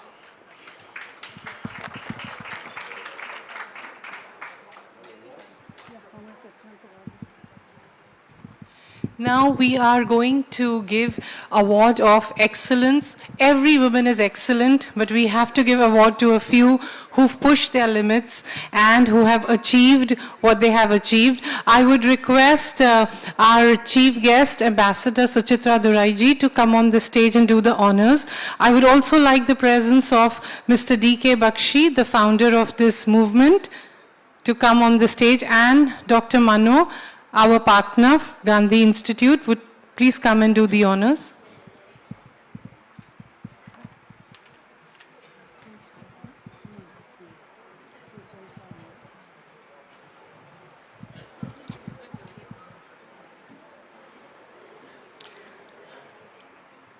We would like to begin with giving the award to Khun Somsong, also known as the Iron Lady of Thailand. She is the Vice President of Tourism Council of Thailand and Vice President of India-Thai Chambers of Commerce. She is a member of India-Sri Lanka Chamber of Commerce, Anti-Corruption Commission of Thailand, and many reputed organizations. She is a pioneer in working towards improving Indo-Thai relations. Please give Khun Somsong a big hand for her achievements. An excellence persona, personally known to me last 18 years. She has been on my show, and when she shared her journey of excellence, it was powerful and beautiful. Proud of Khun Somsong. Let's give a big round of applause. Women of Excellence, Khun Somsong, on behalf of hashtag Women Power, a global movement. We need to take a picture. Khun Somsong, we need to take a picture. Why don't you come here?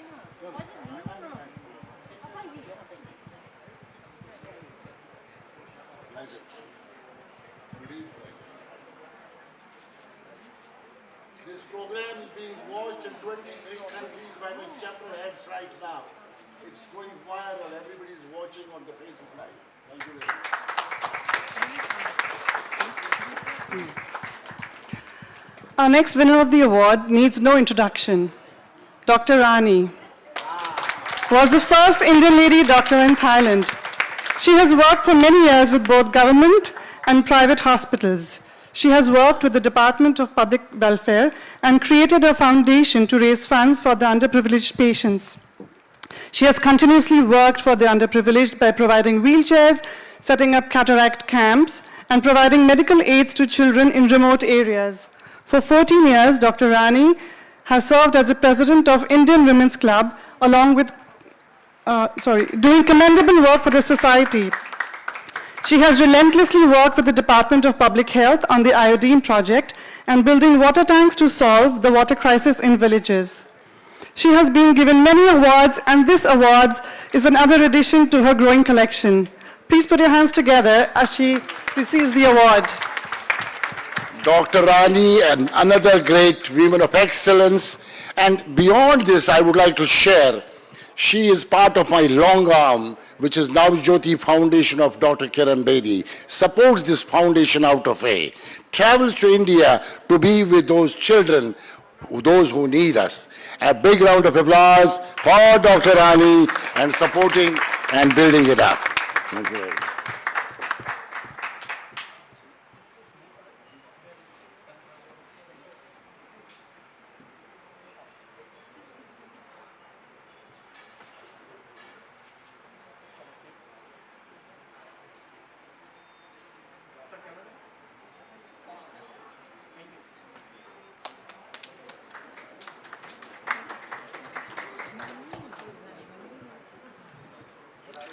We have with us a celebrity, a woman of substance, Simran Ahuja. She was crowned Miss India in 2013. She's an actress, an entrepreneur in aviation, TV host, author, Masters in Finance, Doctorate in Nature Cure, Queen of Folk Dance, Yoga Master and Trainer. These are just some of the jewels in her crown.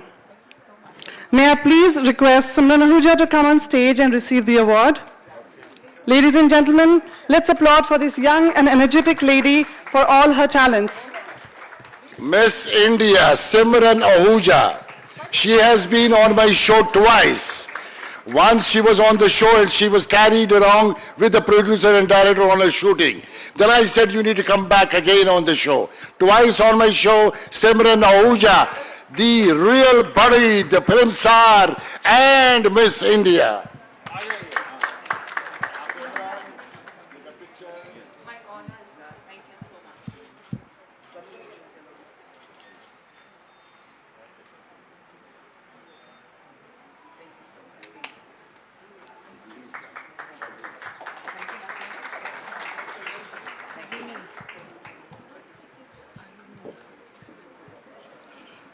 Our next winner for this prestigious award is Miss Aruni Baga. She is also known as the Nightingale of Thailand and is the winner of Sare Gama in 1995. She is a versatile, classical trained artist who sings ghazals, Bollywood songs, and Sufi songs. The feather in her cap is His Majesty King Bhumibol Atulyatej's composition in a Thai movie, Hon Chakfa, released in December 2016.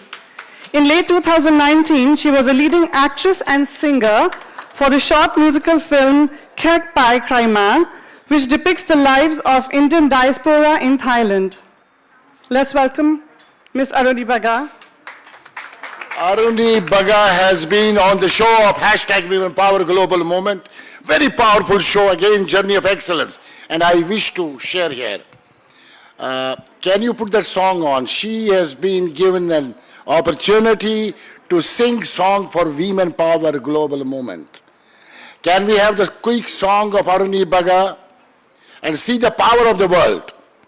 I got many singers in India. You know, they are going to be with me on 5th of March. They said, why not us? But I said, no, it is going to be Nightingale of Thailand, Aruni Baga.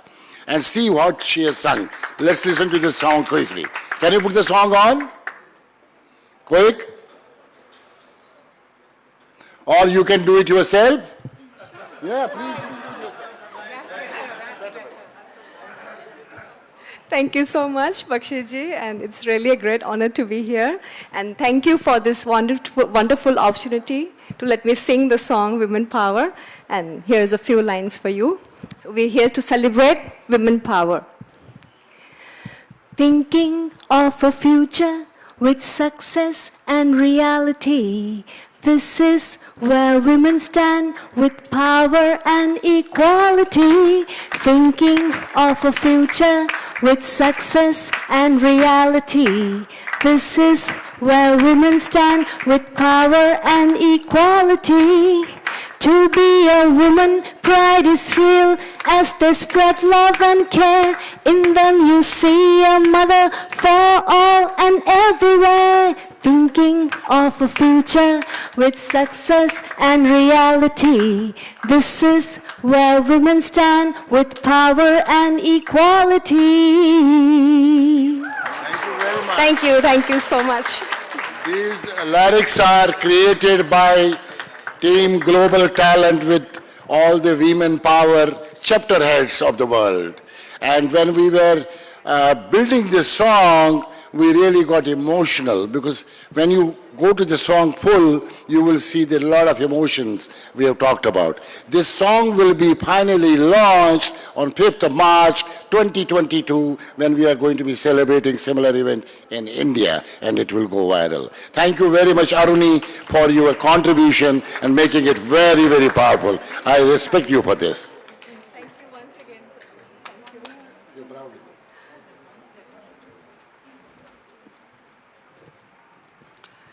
Next, let's welcome Mrs. Beena Hora on stage, a versatile woman of excellence, a writer and a poet. Her contribution to women power and community has been immense. Her story of excellence has been shared on hashtag Women Power, a global movement. We are pleased to give her the Women of Excellence Award.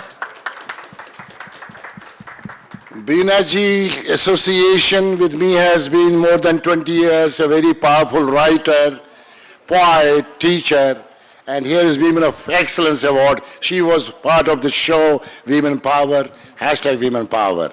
And Beena ji, thank you very much for being with us, for receiving this award.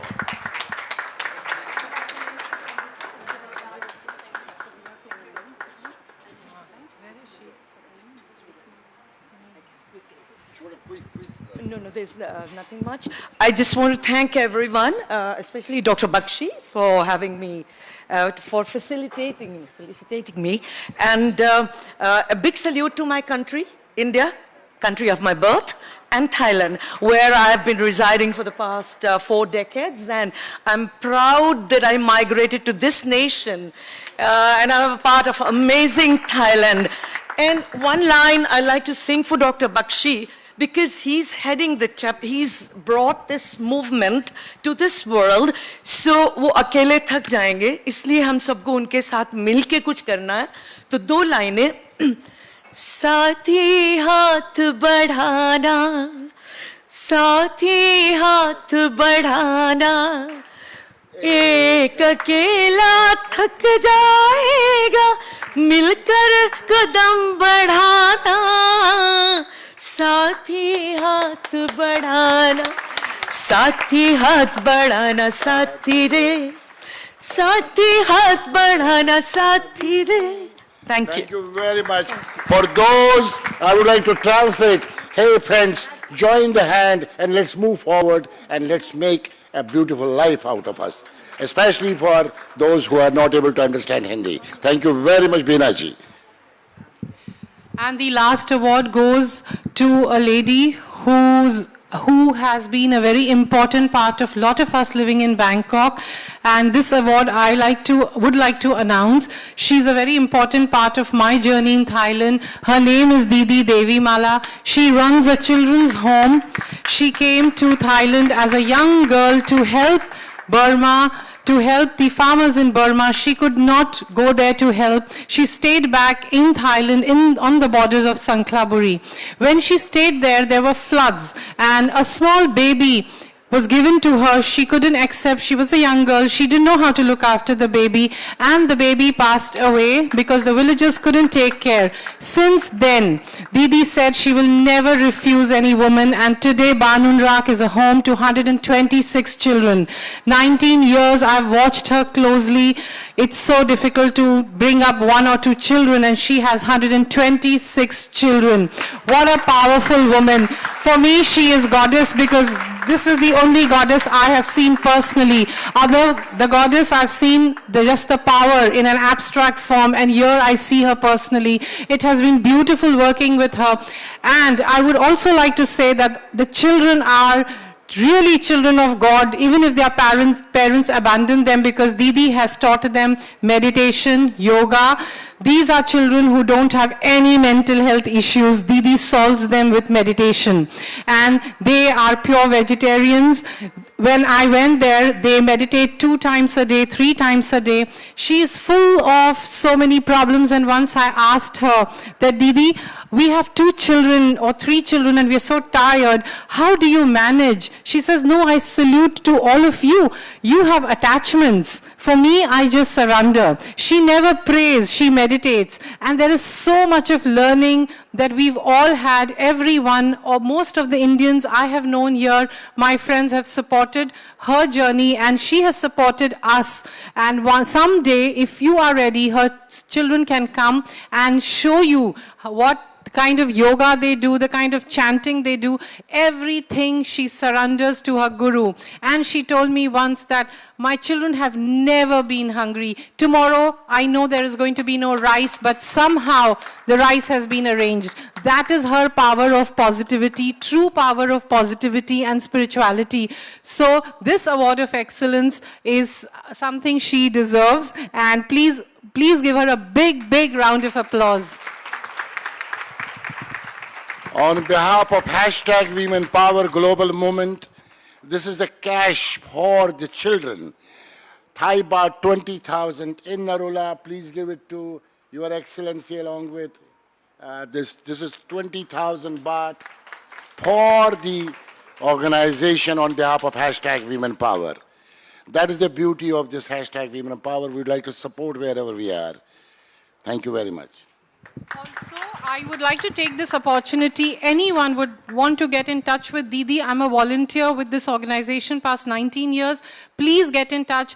It's not something you need to do big, but even a small step, something that you don't need, you can give, something very little, whatever in small way you can do. And since there is a huge Indian community here, I would also like to say that when there is, the parents' Shraddh is there, or there is Shivratri, we do this as we donate milk to Didi. So get in touch with me for anything that you wish to do in your little way. Also, the children there have put a stall. She also homes destitute women, and she believes in making every child and women independent. And she's taught them weaving. Now, the designs are very simple, very basic, because there is no designer who works with them. The stuff are there, you can have a look, and anyone would like to come forward and help Didi design so that the home becomes more independent, it will be great. Okay, thank you.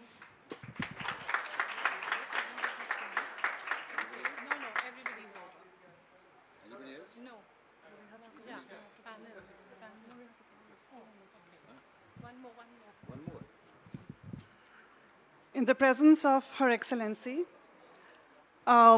we would like to give the award for the success story to a fashion icon of Thailand, the creator of fashion brand UCAS.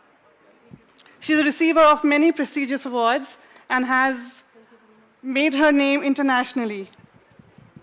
Sanjay, please begin. She has earned the Success Story Award, which we will discuss in detail after lunch.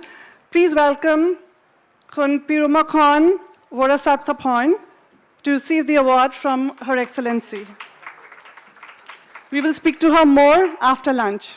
After lunch, there is going to be a success story which will be shared, you'll feel very proud of. And Her Excellency is leaving, so we are giving this award.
Let us start the program with a very interesting panel discussion on responsibilities and challenges of an empowered woman. For this, I would like to invite Dr. Manisha Bose to moderate the discussion and take it forward.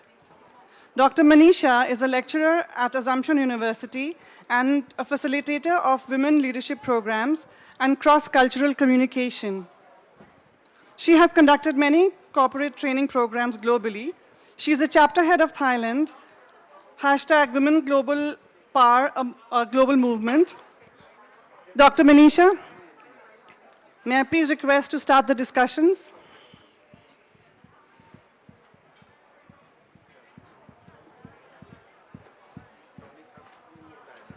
I would request everyone to be seated, please. We have some very interesting women here. Until we don't have conversation, nothing is going to change. So I would like to call my friends who are going to be in this panel discussion. Kun Rebecca, come up. Claudia, we are going to have it very informally. We are all very good friends. Kun Pet, Kun Varanya, Dr. Parvati. Any side. Stage is all yours. No, no order.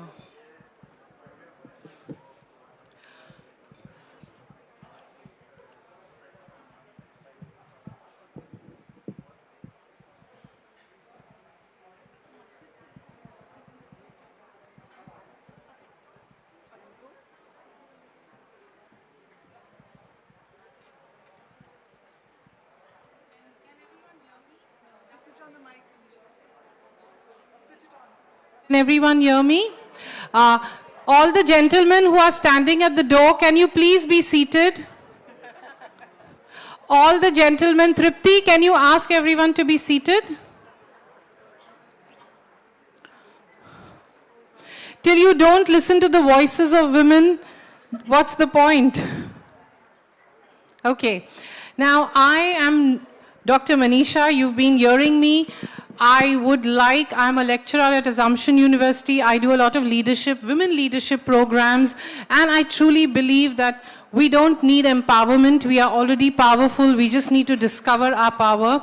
Women go through a lot from menstruation to menopause, childbirth, and we need to be heard, and also we need to not only others should recognize us, but even we need to recognize ourselves. This is the aim of the movement. Now, I would like all my wonderful friends here who are very empowered women, I would like them to introduce themselves, because women don't need anyone else's introduction. They only need to introduce themselves. So please, Rebecca. Thank you very much. First of all, it's a pleasure to be here today, and thank you, Ravi, for inviting me. My name is Vibeke Lysand Lervåg, which is too complicated, so from now on it's V. That's my nickname here. I've been in Thailand for 34 years. I arrived at the age of 20, planning to stay here for 1 year, but now it's my home and it's a place that I plan to spend the rest of my life. Of profession, I am an entrepreneur. I started working for a jewelry company for 4 years, and after a while wanted to explore my own way. So I started a company called Felicia Design. In the beginning, doing all the design, all the product development, doing it the traditional way as a wholesaler. But later on, now I'm working as an OEM, working for leading jewelry brands. Outside my normal workday, and as Ravi knows, I spend a lot of time on this, I am the vice chair of the Joint Foreign Chamber of Commerce, and I spend a lot of time working with the chambers, like the Indian Chamber. One of my passions within that is the Education and Skill Committee, so I listen with a lot of passion to the Indian ambassador on how we need to empower women and how we need to empower children. Education for all is something that is extremely important, and then that definitely for women. And outside that, I'm also a mom. I have twins, and that's me in a nutshell.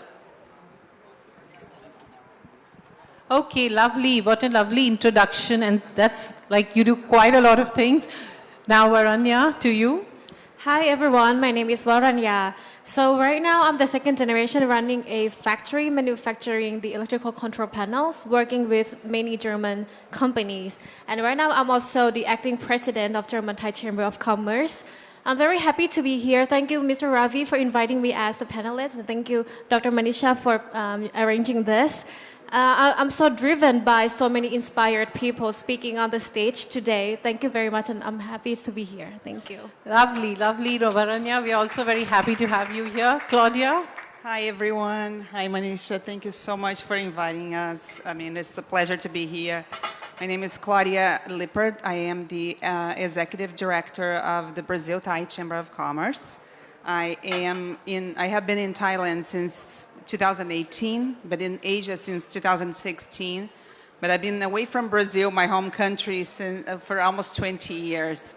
So I used to work full-time and since I was 18 years old. And when I moved here, I found myself with a lot of time, a lot of free time. And I figured that I should volunteer this time, make myself share my experience, and you know, for the first time have a lot of time, and felt blessed that I could give this time back. I'm also a mom of two teenagers, and wish me luck. I have a 15-year-old and a 13-year-old, so they keep me busy too. And I think the most important thing is I want to be an example for my children, and how do we empower them to look up and say, you know, I want to be like my mom. So it's something that I strive to do. Thank you so much. We hear you, Claudia. We've all gone through it, and we are going through it. Yes. In Brazil. I know. We need to go. Yeah, I need to find the right person there. Okay. For sure. And now Kunpet. She's been the ex-member of parliament. She looks so beautiful and dainty when I met her. And I was very surprised that, you know, don't go by her look. She's too powerful to handle. Yes, Pet. Right, thank you so much, Dr. Manisha. Hello, everyone. My name is Pechampu Kitbrana. I am a former member of parliament. When I got elected, I just turned 25. So by default, I became the youngest member of the House of Representatives. And, you know, I worked with a lot of people, like my colleagues there, Dr. Thanikan. There's a lot of challenges being dealt with by women in politics, so it's a very male-dominated field. I made it a point to sit on the Foreign Affairs Committee during my time in Parliament, and I thought that was important for women to take up space in what is traditionally a very male-dominated field. And I also do not neglect to push for and advocate for women and children, and I actually worked with Dr. Thanikan a lot on gender issues. I think I do resonate with Her Excellency, the Ambassador of India, on how we could empower women through gender-sensitive public policy, and I think that should be the way to go. It should not be all talk, but actions and, you know, resources, financial, that we need to do that as well. So, you know, now I still work in public policy and good governance promotion, and I'm really excited and honored to be here today and just ready to learn and from all the incredible ladies and gentlemen in attendance today. So Brilliant. Thank you so much. Brilliant. Thanks for coming over. Dr. Parvati, introduce yourself. I'm Parvati Verma, psychologist by profession and working in Assumption University. I've been here for the past 25 years. I'm taking care of a counseling psychology faculty there with a master and doctoral program. And I'm also a researcher. And I also take care of counseling, two counseling centers. One caters to the Assumption University students and one to the public. And my area of research is more into positive psychology, gerontology, and also on health psychology, which is present field. And I'm very happy to be here and thankful to Dr. Manisha for inviting me here for this panel discussion. Maybe I could talk from the mental health point of view. We have been instrumental in developing some of the resilience programs, like psychoeducative programs for children and on parenting, and also on parenting. Thank you very much. Thank you, Dr. Parvati, for being here. And you can see I have no notes. I have nothing. It's a very informal discussion where we need to change the narrative about women. And we are missing one person. She couldn't come because of COVID. She's from American Chambers and she's a wonderful lady. We've all found a sisterhood amongst each other. So, Kuntanakan, would you like to just come? Yes, just come over. Why should we give you the chair? Okay, great. And there is already a camaraderie between you and her, so it'll be nice. Okay. Now I will ask the first question. I would like to ask Rebecca. Rebecca, you wear many hats, and you have twin children. So, and you are an entrepreneur. Now, when you're an entrepreneur, you're everything. What has been more difficult, bringing up children or bringing up a company with 150 people working under you? What has been more difficult? Very difficult question here. So the fact is that I became an entrepreneur at a very young age. I was 25, and this is before my children. So my first child was my company. And we may smile at that, but actually, giving birth to a company is like giving birth to a child.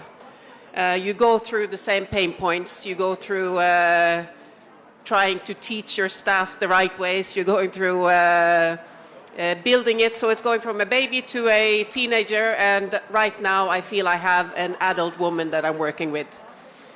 In 2009, I gave birth to twins. And it was a choice where we had to work hard for them. My girls, they're IVF, and I got them on my second try. So this is something that was not by chance, but something that has been something I really wish for. And during that time, I also got the biggest opportunity that I had in my business career. I got the opportunity to work for a big company. I'm in the jewelry industry. And originally I said, no, I can't do it. I'm giving birth to twins. There's no way I can handle this at the same time. But my husband, he supported me. So I agree. The fact that men, as women, we need to have a family and support from the men. This is very important. Building the company, I've gone through challenges. When the kids were small, I would say that being an entrepreneur was actually an advantage because I could bring the children to work.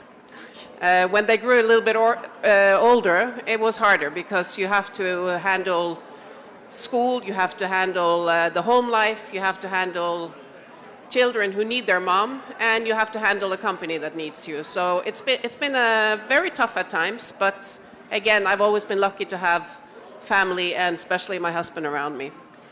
So we need our husbands, a family to support us. I would request everyone to be seated, and if you are interacting with each other, you can go out and interact. It's very disturbing here. Please, this is a request. When a woman talks, men need to hear, they need to listen, and that is why we are talking, please. Please be seated. You can take your snacks and be seated. And even if you want to talk, please whisper.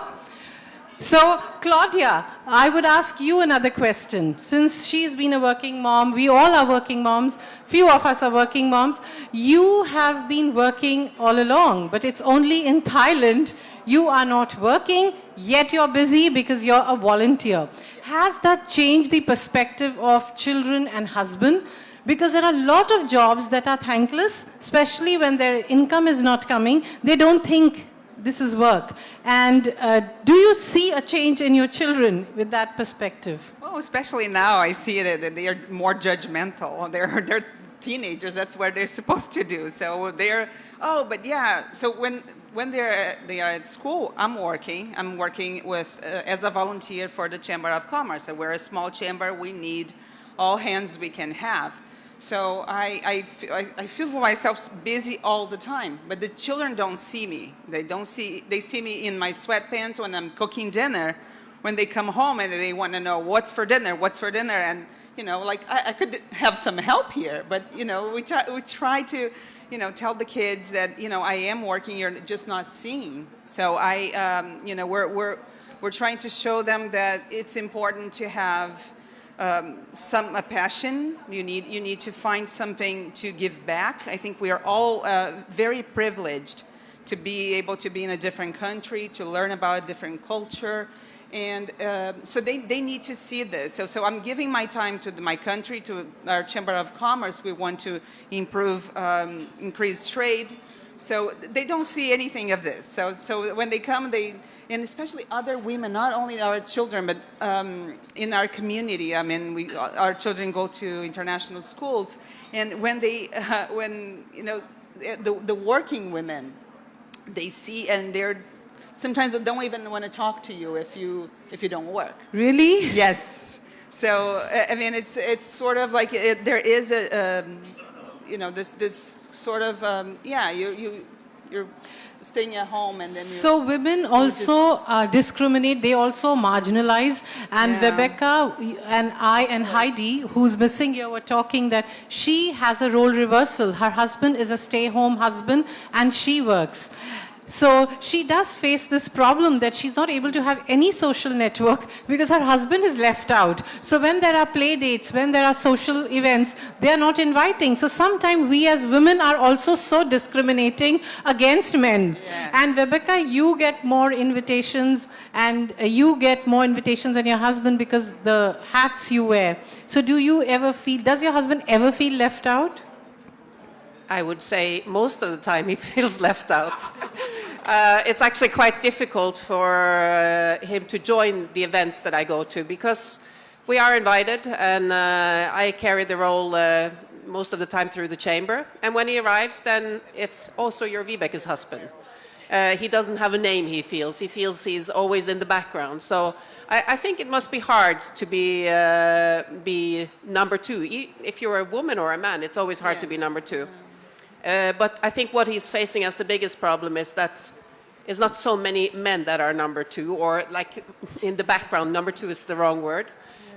So he does, most of the time he will say, if I don't have to, I will not join. Okay. And I'd like to change that. I'd like him to come, I'd like him to feel included. Okay. Now, maybe because I'm a mother and I'm an Indian, so I would like to ask you both, you're from different parts of the world. Dr. Parvati, maybe you would relate better with me. When I'm going out for official dinners, subconsciously, I am feeling guilty because my kids are home in the evening, so I take this extra effort to ensure they have amazing meal or they have a play date. When my husband walks out, he never thinks of it.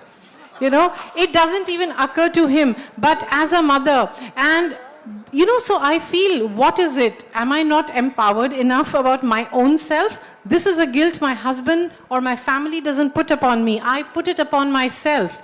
Now, does it happen to you or to you, Rebecca?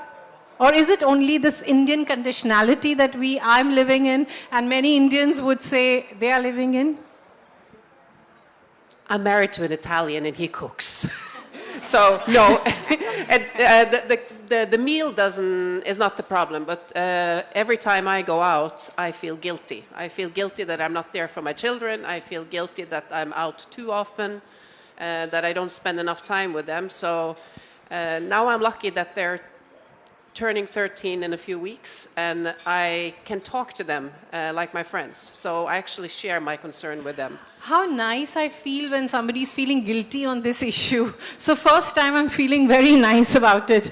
We are meant to feel guilty. I would like to add on that, when we talk about gender equality, we women ourselves, we are sticking to our gender identity as a mother, as a manager of the house, right? Like you want to see, you don't want to give, like a day before yesterday I was talking to Manisha and she was busy with her cooking and she said, I don't want to give that responsibility to anyone. Not that I mind, but I do mind.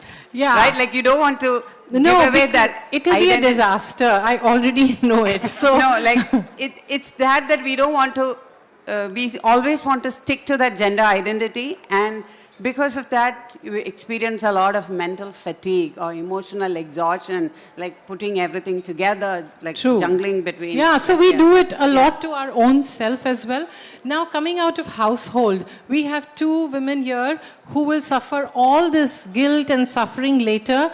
They're not married. Now, Varanya works in a very, very androcentric, very masculine industry where she is always, she hardly has male women working in that industry. So do you see a difference there? Do you face any gender issues there where they don't want to take orders from you, Varanya? Actually, I would say being a woman is a privilege. Because in my industry, all the people, most of them are men. So an engineer, I would say, anybody who are engineers here? So I will not Any be engineers here? Okay. Okay, that's great. See? Another female engineer. Any women engineers here? Yeah, only one right here. So, it's not really attractive industry, let me put it that way. So once you're the woman, when you present your products or your technology, it becomes very interesting to all men. So I found that it's my privilege to be a woman in this industry. That's why. Very good. And when the woman is beautiful, it's even better, right? We are like a flower among, all the grass or the... So no issues at all, Varanya? Not issues. Okay. Well, I would say you have to find your own strength. Yes, it could be an issue if you think that you are the underdog or you are not good enough or you're not professional enough in that industry. But if you find your own strength, the confidence grow within you. Once that happens, you can beat the world. You can be in any industry and you can win it. So it's about recognizing your own power. Yes. That's amazing. Now, Varanya, you are also associated with German Thai chambers. How is the representation of women in these chambers? Because whatever I see, every association I know here or I see here look very masculine. There are more members who are men than women. So does your chambers try to push more women in the chambers to have better voice participation? Yes, they're trying to, because now the world is changing. We need more sexual equality, the gender equality. Yes, so I was the youngest and the only female on the board member. Wow. Then I became the first acting president who is female and the youngest in the history of Thailand. So I'm pretty proud of it. Very good. A big round of applause for her. So do I feel offended at first? Yes. I mean, that's what I said. I have to build a lot of confidence. I talk a lot to myself, like build myself up every time I have to be in that society. Brilliant. Now I will ask Kunpet. She was 25 and she was the member of parliament. I mean, that's an achievement. Usually, politics in my country is not supposed to be a good world. And I'm sure it's in your country also, there are reservations. Now, if you see the demographic of Thailand, there are more women in Thailand than men. But when it comes to political participation, there are very few voices. And I also notice at the provincial level, there is still more participation. But in mainstream politics, women leadership is totally lacking. Where your country is more empowered, I feel, when it comes to women than mine. So why do you think this disparity is there? Why not many women are coming ahead in politics? Right, that's the age-old question because, well, obviously there's a disparity between political participation when it comes to community level and then as you compare it to national level. There's plenty of female, head of village or at the provincial levels. Or even if you look around when there's social and political rallies, you see a lot of females joining in. But when it comes to sitting at the decision-making table, you don't see a lot of female representation. So in our House of Parliament alone, there's only 16% of female MPs. And, that's not anywhere near where we want to be. And I think that might be for a couple of reasons. I think just listening to, my fellow panelists here, I think women are not afforded the luxury to fail. Once, we take up leadership roles, we're one of the few.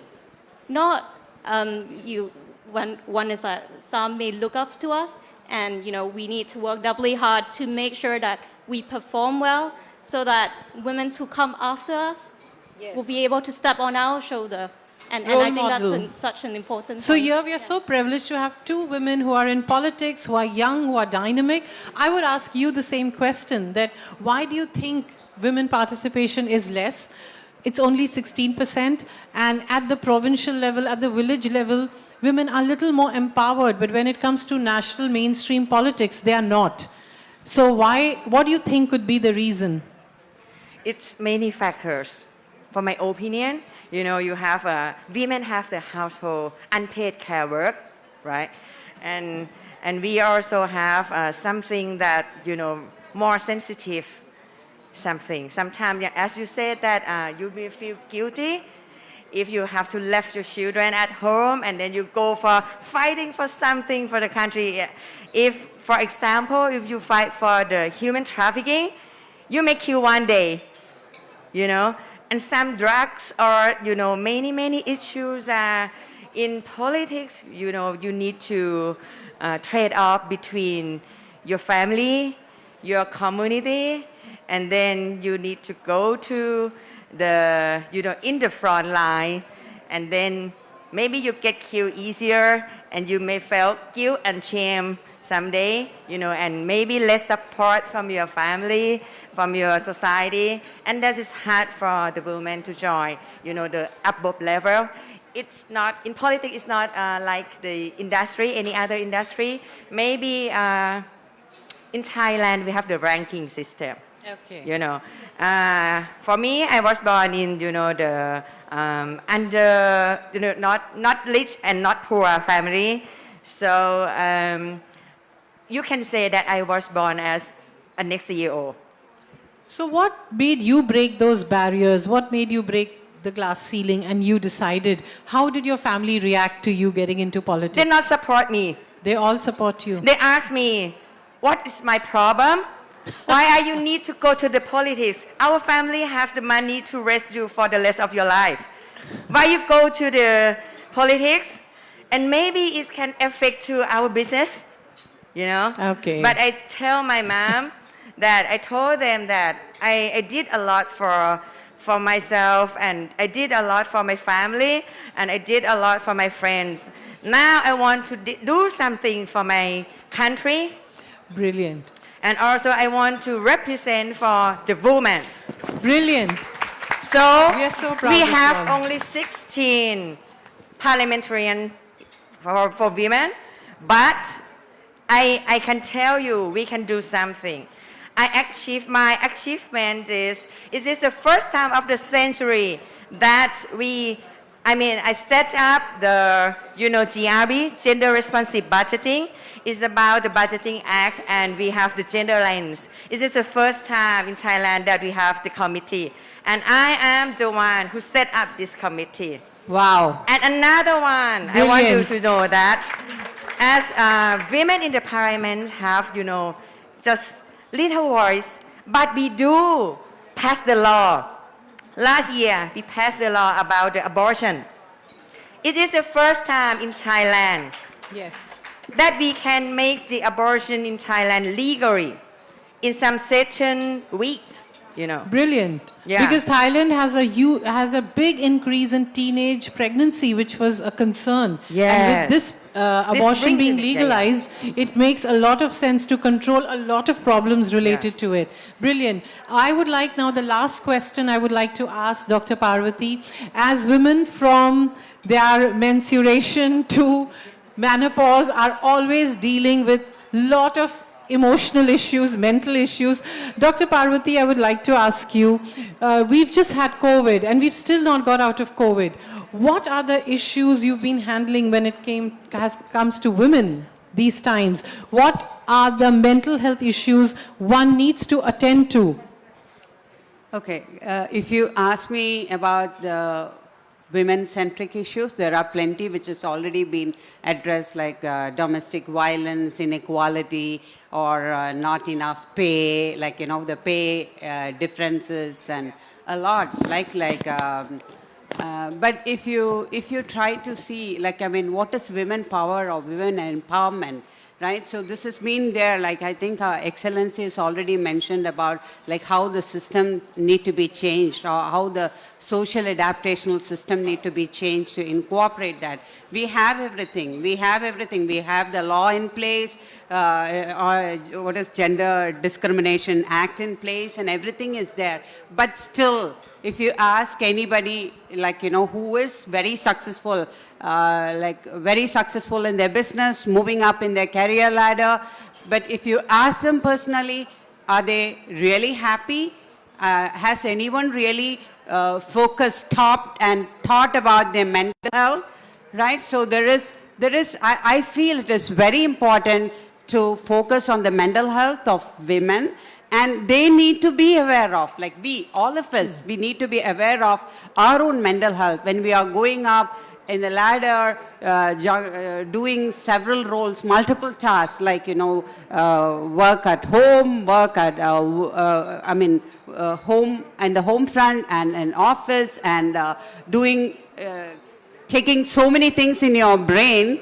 What happens is they are mentally exhausted, and they have problems in workplace, problems at home, menopause issues, premenstrual tension, maybe communication, problems with their spouses, with their children, or with the family members, right? So how do we handle this? Like, how do they handle that? Even if you spend a little time for your own self-care, you feel guilty, right? So again, that comes, you know, like you're going back to your self-identity, and you believe that, oh, I cannot relax, or I cannot take care of myself, because it's my responsibility, my job to make sure everybody is happy. But are you happy? Right? So a lot of women come in with these kind of problems, and they understand, you know, that they're not being taking care of themselves. There need to be a lot of self-compassion, mindfulness, and self-care, you know, like, and enhance the communication. Like, for example, when we are talking about women problems here, like, we cannot exist without men, right? Like, they are in the society, and it is so important to hear what do they think, what do they feel about women being empowered, and what is their role in women being empowered. Like, what is their role in the family? What is their role in the workplace for women to be empowered? What can they do, right? Do they really empathetically understand what the women is going through, right? So the emotional disturbances, or, you know, being number two, or, you know, like imposing responsibilities about family, or handling several tasks, right? So are they empathetic? So it is very important, I feel, I would like to ask this question to Dr. Manisha. Isn't it important to understand from their perspective, like, what do they think about what women are going through? So that is very important. And I think we need to start from the families. Like, when we bring up children, like, you know, we need to psychoeducate them about the equality, treat everybody equally, right? So it should happen. Girls and boys should be taught to treat each other with respect, with compassion, with empathy. So when they grow up, they go to work, they meet women at work or women in life, they will definitely start treating them with respect, and probably, you know, sometime yes, it will change, let us hope. That's brilliant. And as everyone has been speaking so beautifully about women, our issues, Dr. Parvati ended up with saying that first we need to have our own self-care, own self-love. Only then we can empower the society and ourselves. If we don't feel good about ourselves, we can't give love to anybody.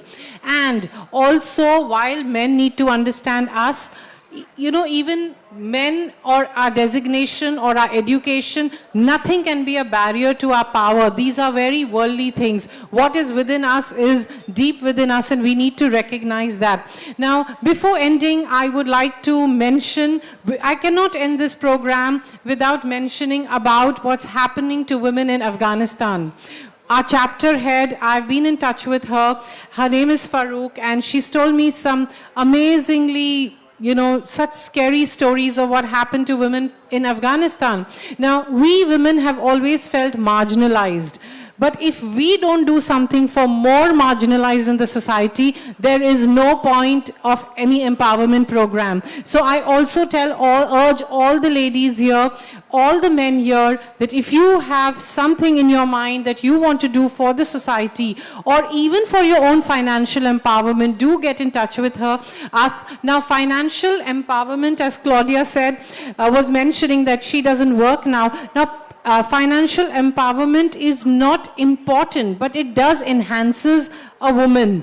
It definitely does. We might say, no, it's not important, but at the same time, women, especially in Thailand, who are trailing spouses, they empower their whole family. They give up their careers. They don't get jobs here. So a big salute to them, especially the expat family, because I have also come here as an expat. They go through their own issues. So let us all raise voice for what's happening to women in Afghanistan. Farouk was at a level where she was even above ministers. She was heading the anti-corruption department. Overnight, she had to flee. She went and took refuge in Netherlands, and she's still working. Women there cannot be any more on leadership roles. There, they cannot get out of the house suddenly without a man. Now, this is not a religious issue. This is not a political issue. I don't care for both. This is a woman's issue. So, at least we women can raise and do and help them. Let's get in touch to raise voices for women who are being subjected to something like this just because they are women. Okay, so I end this panel discussion now, and we all can go for our lunch. Thank you very much for all those who are listening and all those who are not listening. Before we leave, can I please request Mr. D.K. Bakshi to please come and give a vote of thanks?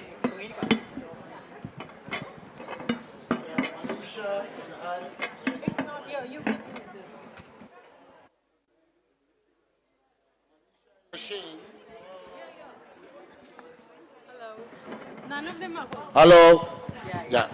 Manisha has been rushing, and I think this panel discussion was one of a very powerful panel discussion. I must salute each of the panelists here for a wonderful discussion you had.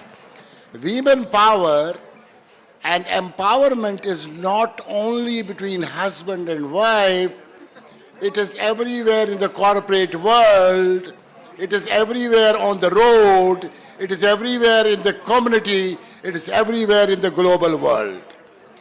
What I would propose going beyond is we should be doing a round table in next couple of months and design and align with the vision, mission, values of hashtag Women Power Global Movement, which we have created globally, and create a roadmap for Thailand chapter under the leadership of Manisha Bose. Am I right? Are we going to do that? Can we meet for lunch and create a roadmap? I would salute you for that. Thank you very much. Before leaving, I would like to have Ravi Saigal, India Thai Chamber of Commerce. I would like to have Raj Sajdev, past president of Indian Association of Thailand here. Please come on the stage. Yeah, get the gifts. Yeah, Raj Sajdev ji. Yeah. एक एक करके दे दो. And then who is here? Is there any sponsor? In the IIT Alumni Association, somebody here? IIT Alumni Association, please come. Yeah, one by one. Yes. Raj Sajdev. Indian Women Club, somebody here? All the sponsors, nobody. Thai Sindhi Association, somebody here? Thai Sindhi Association? IIT Alumni Association, somebody here?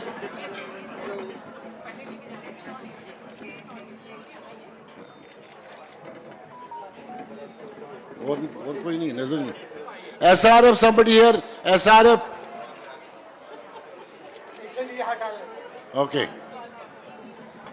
Okay.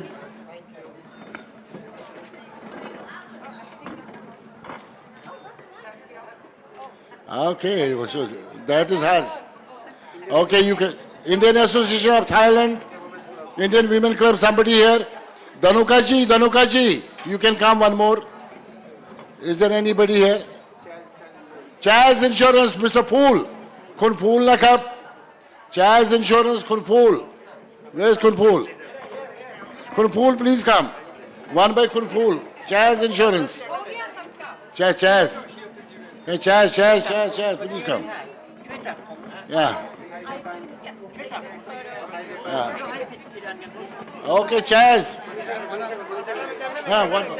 अरे इनको तेल इनसे दिलवा दो एक और.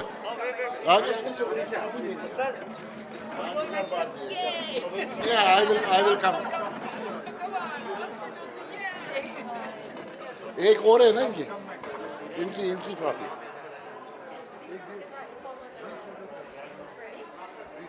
I don't know, but I think she must have already got. You got it? Yeah, she already got the trophy. Yeah, she. No? ये छोड़ो अब गलत हो जाएगा.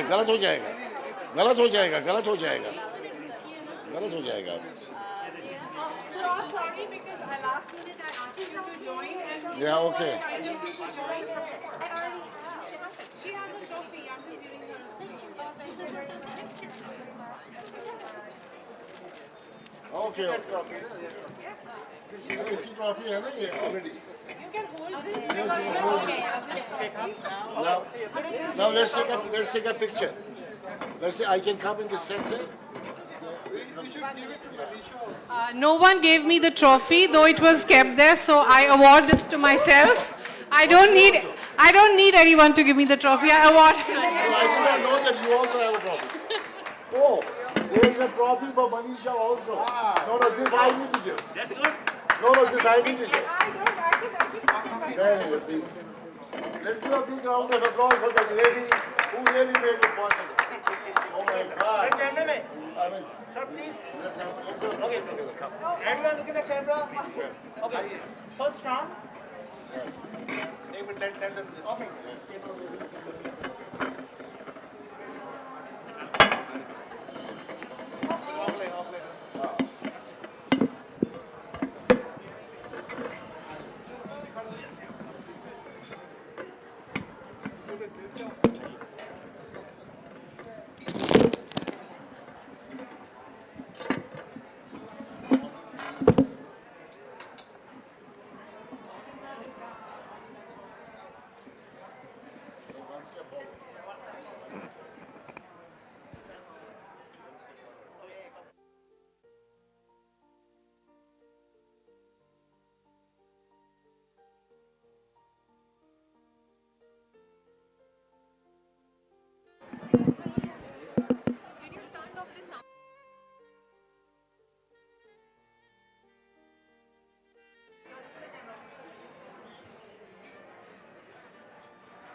Hello.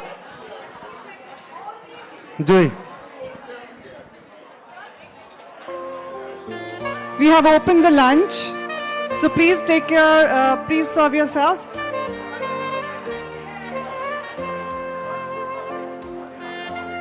That was indeed a fantastic discussion. something we could all relate to at different levels.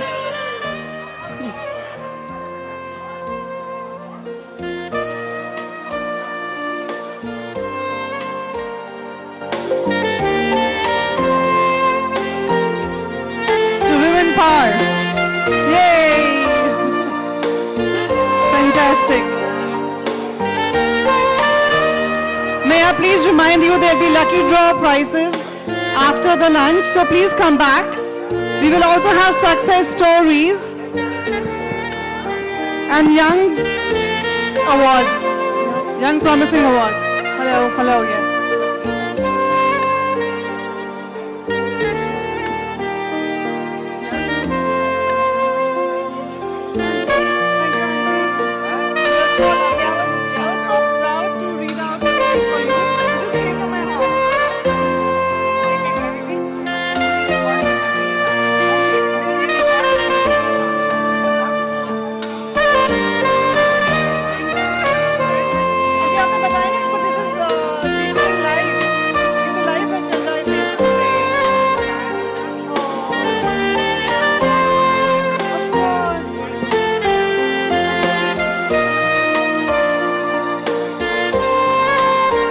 Lunch is served, please.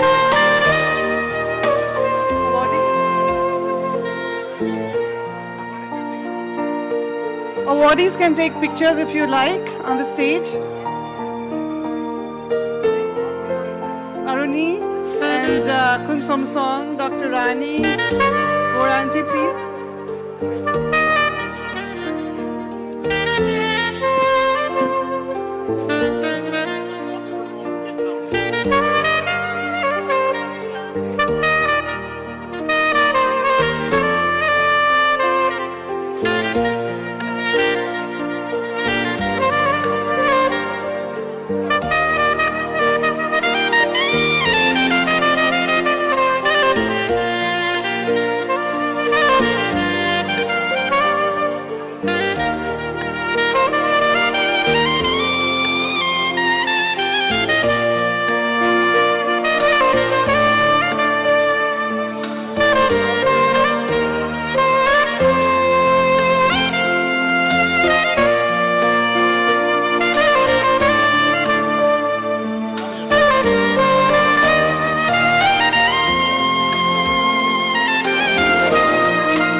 Manisha.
You listen.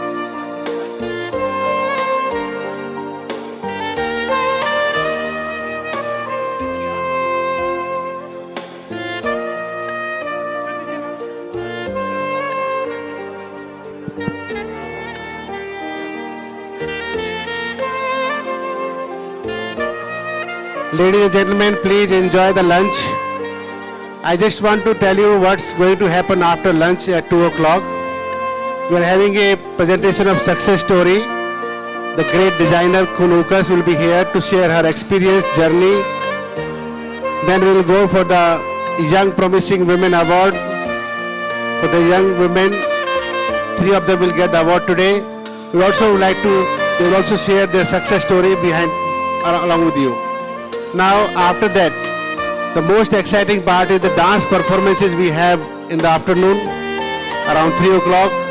So, we have 4 dance performances. One is Thai, second is Indian folk dance, and we have a Latin dance as well today. So, please be patient, stay here, enjoy this wonderful time, have lunch together. And in the end, we also have some lucky draws for you, some vouchers, gift vouchers from restaurants, so you will have a chance to win those awards. Thank you so much. Enjoy your lunch, and after lunch, we have so many exciting activities to entertain all of you. Thank you, Kap.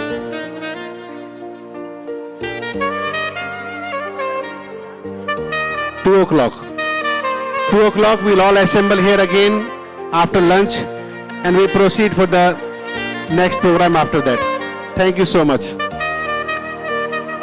Enjoy your lunch. Bon appetit. See you at 2 o'clock, ladies and gentlemen. Thank you.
Thank you.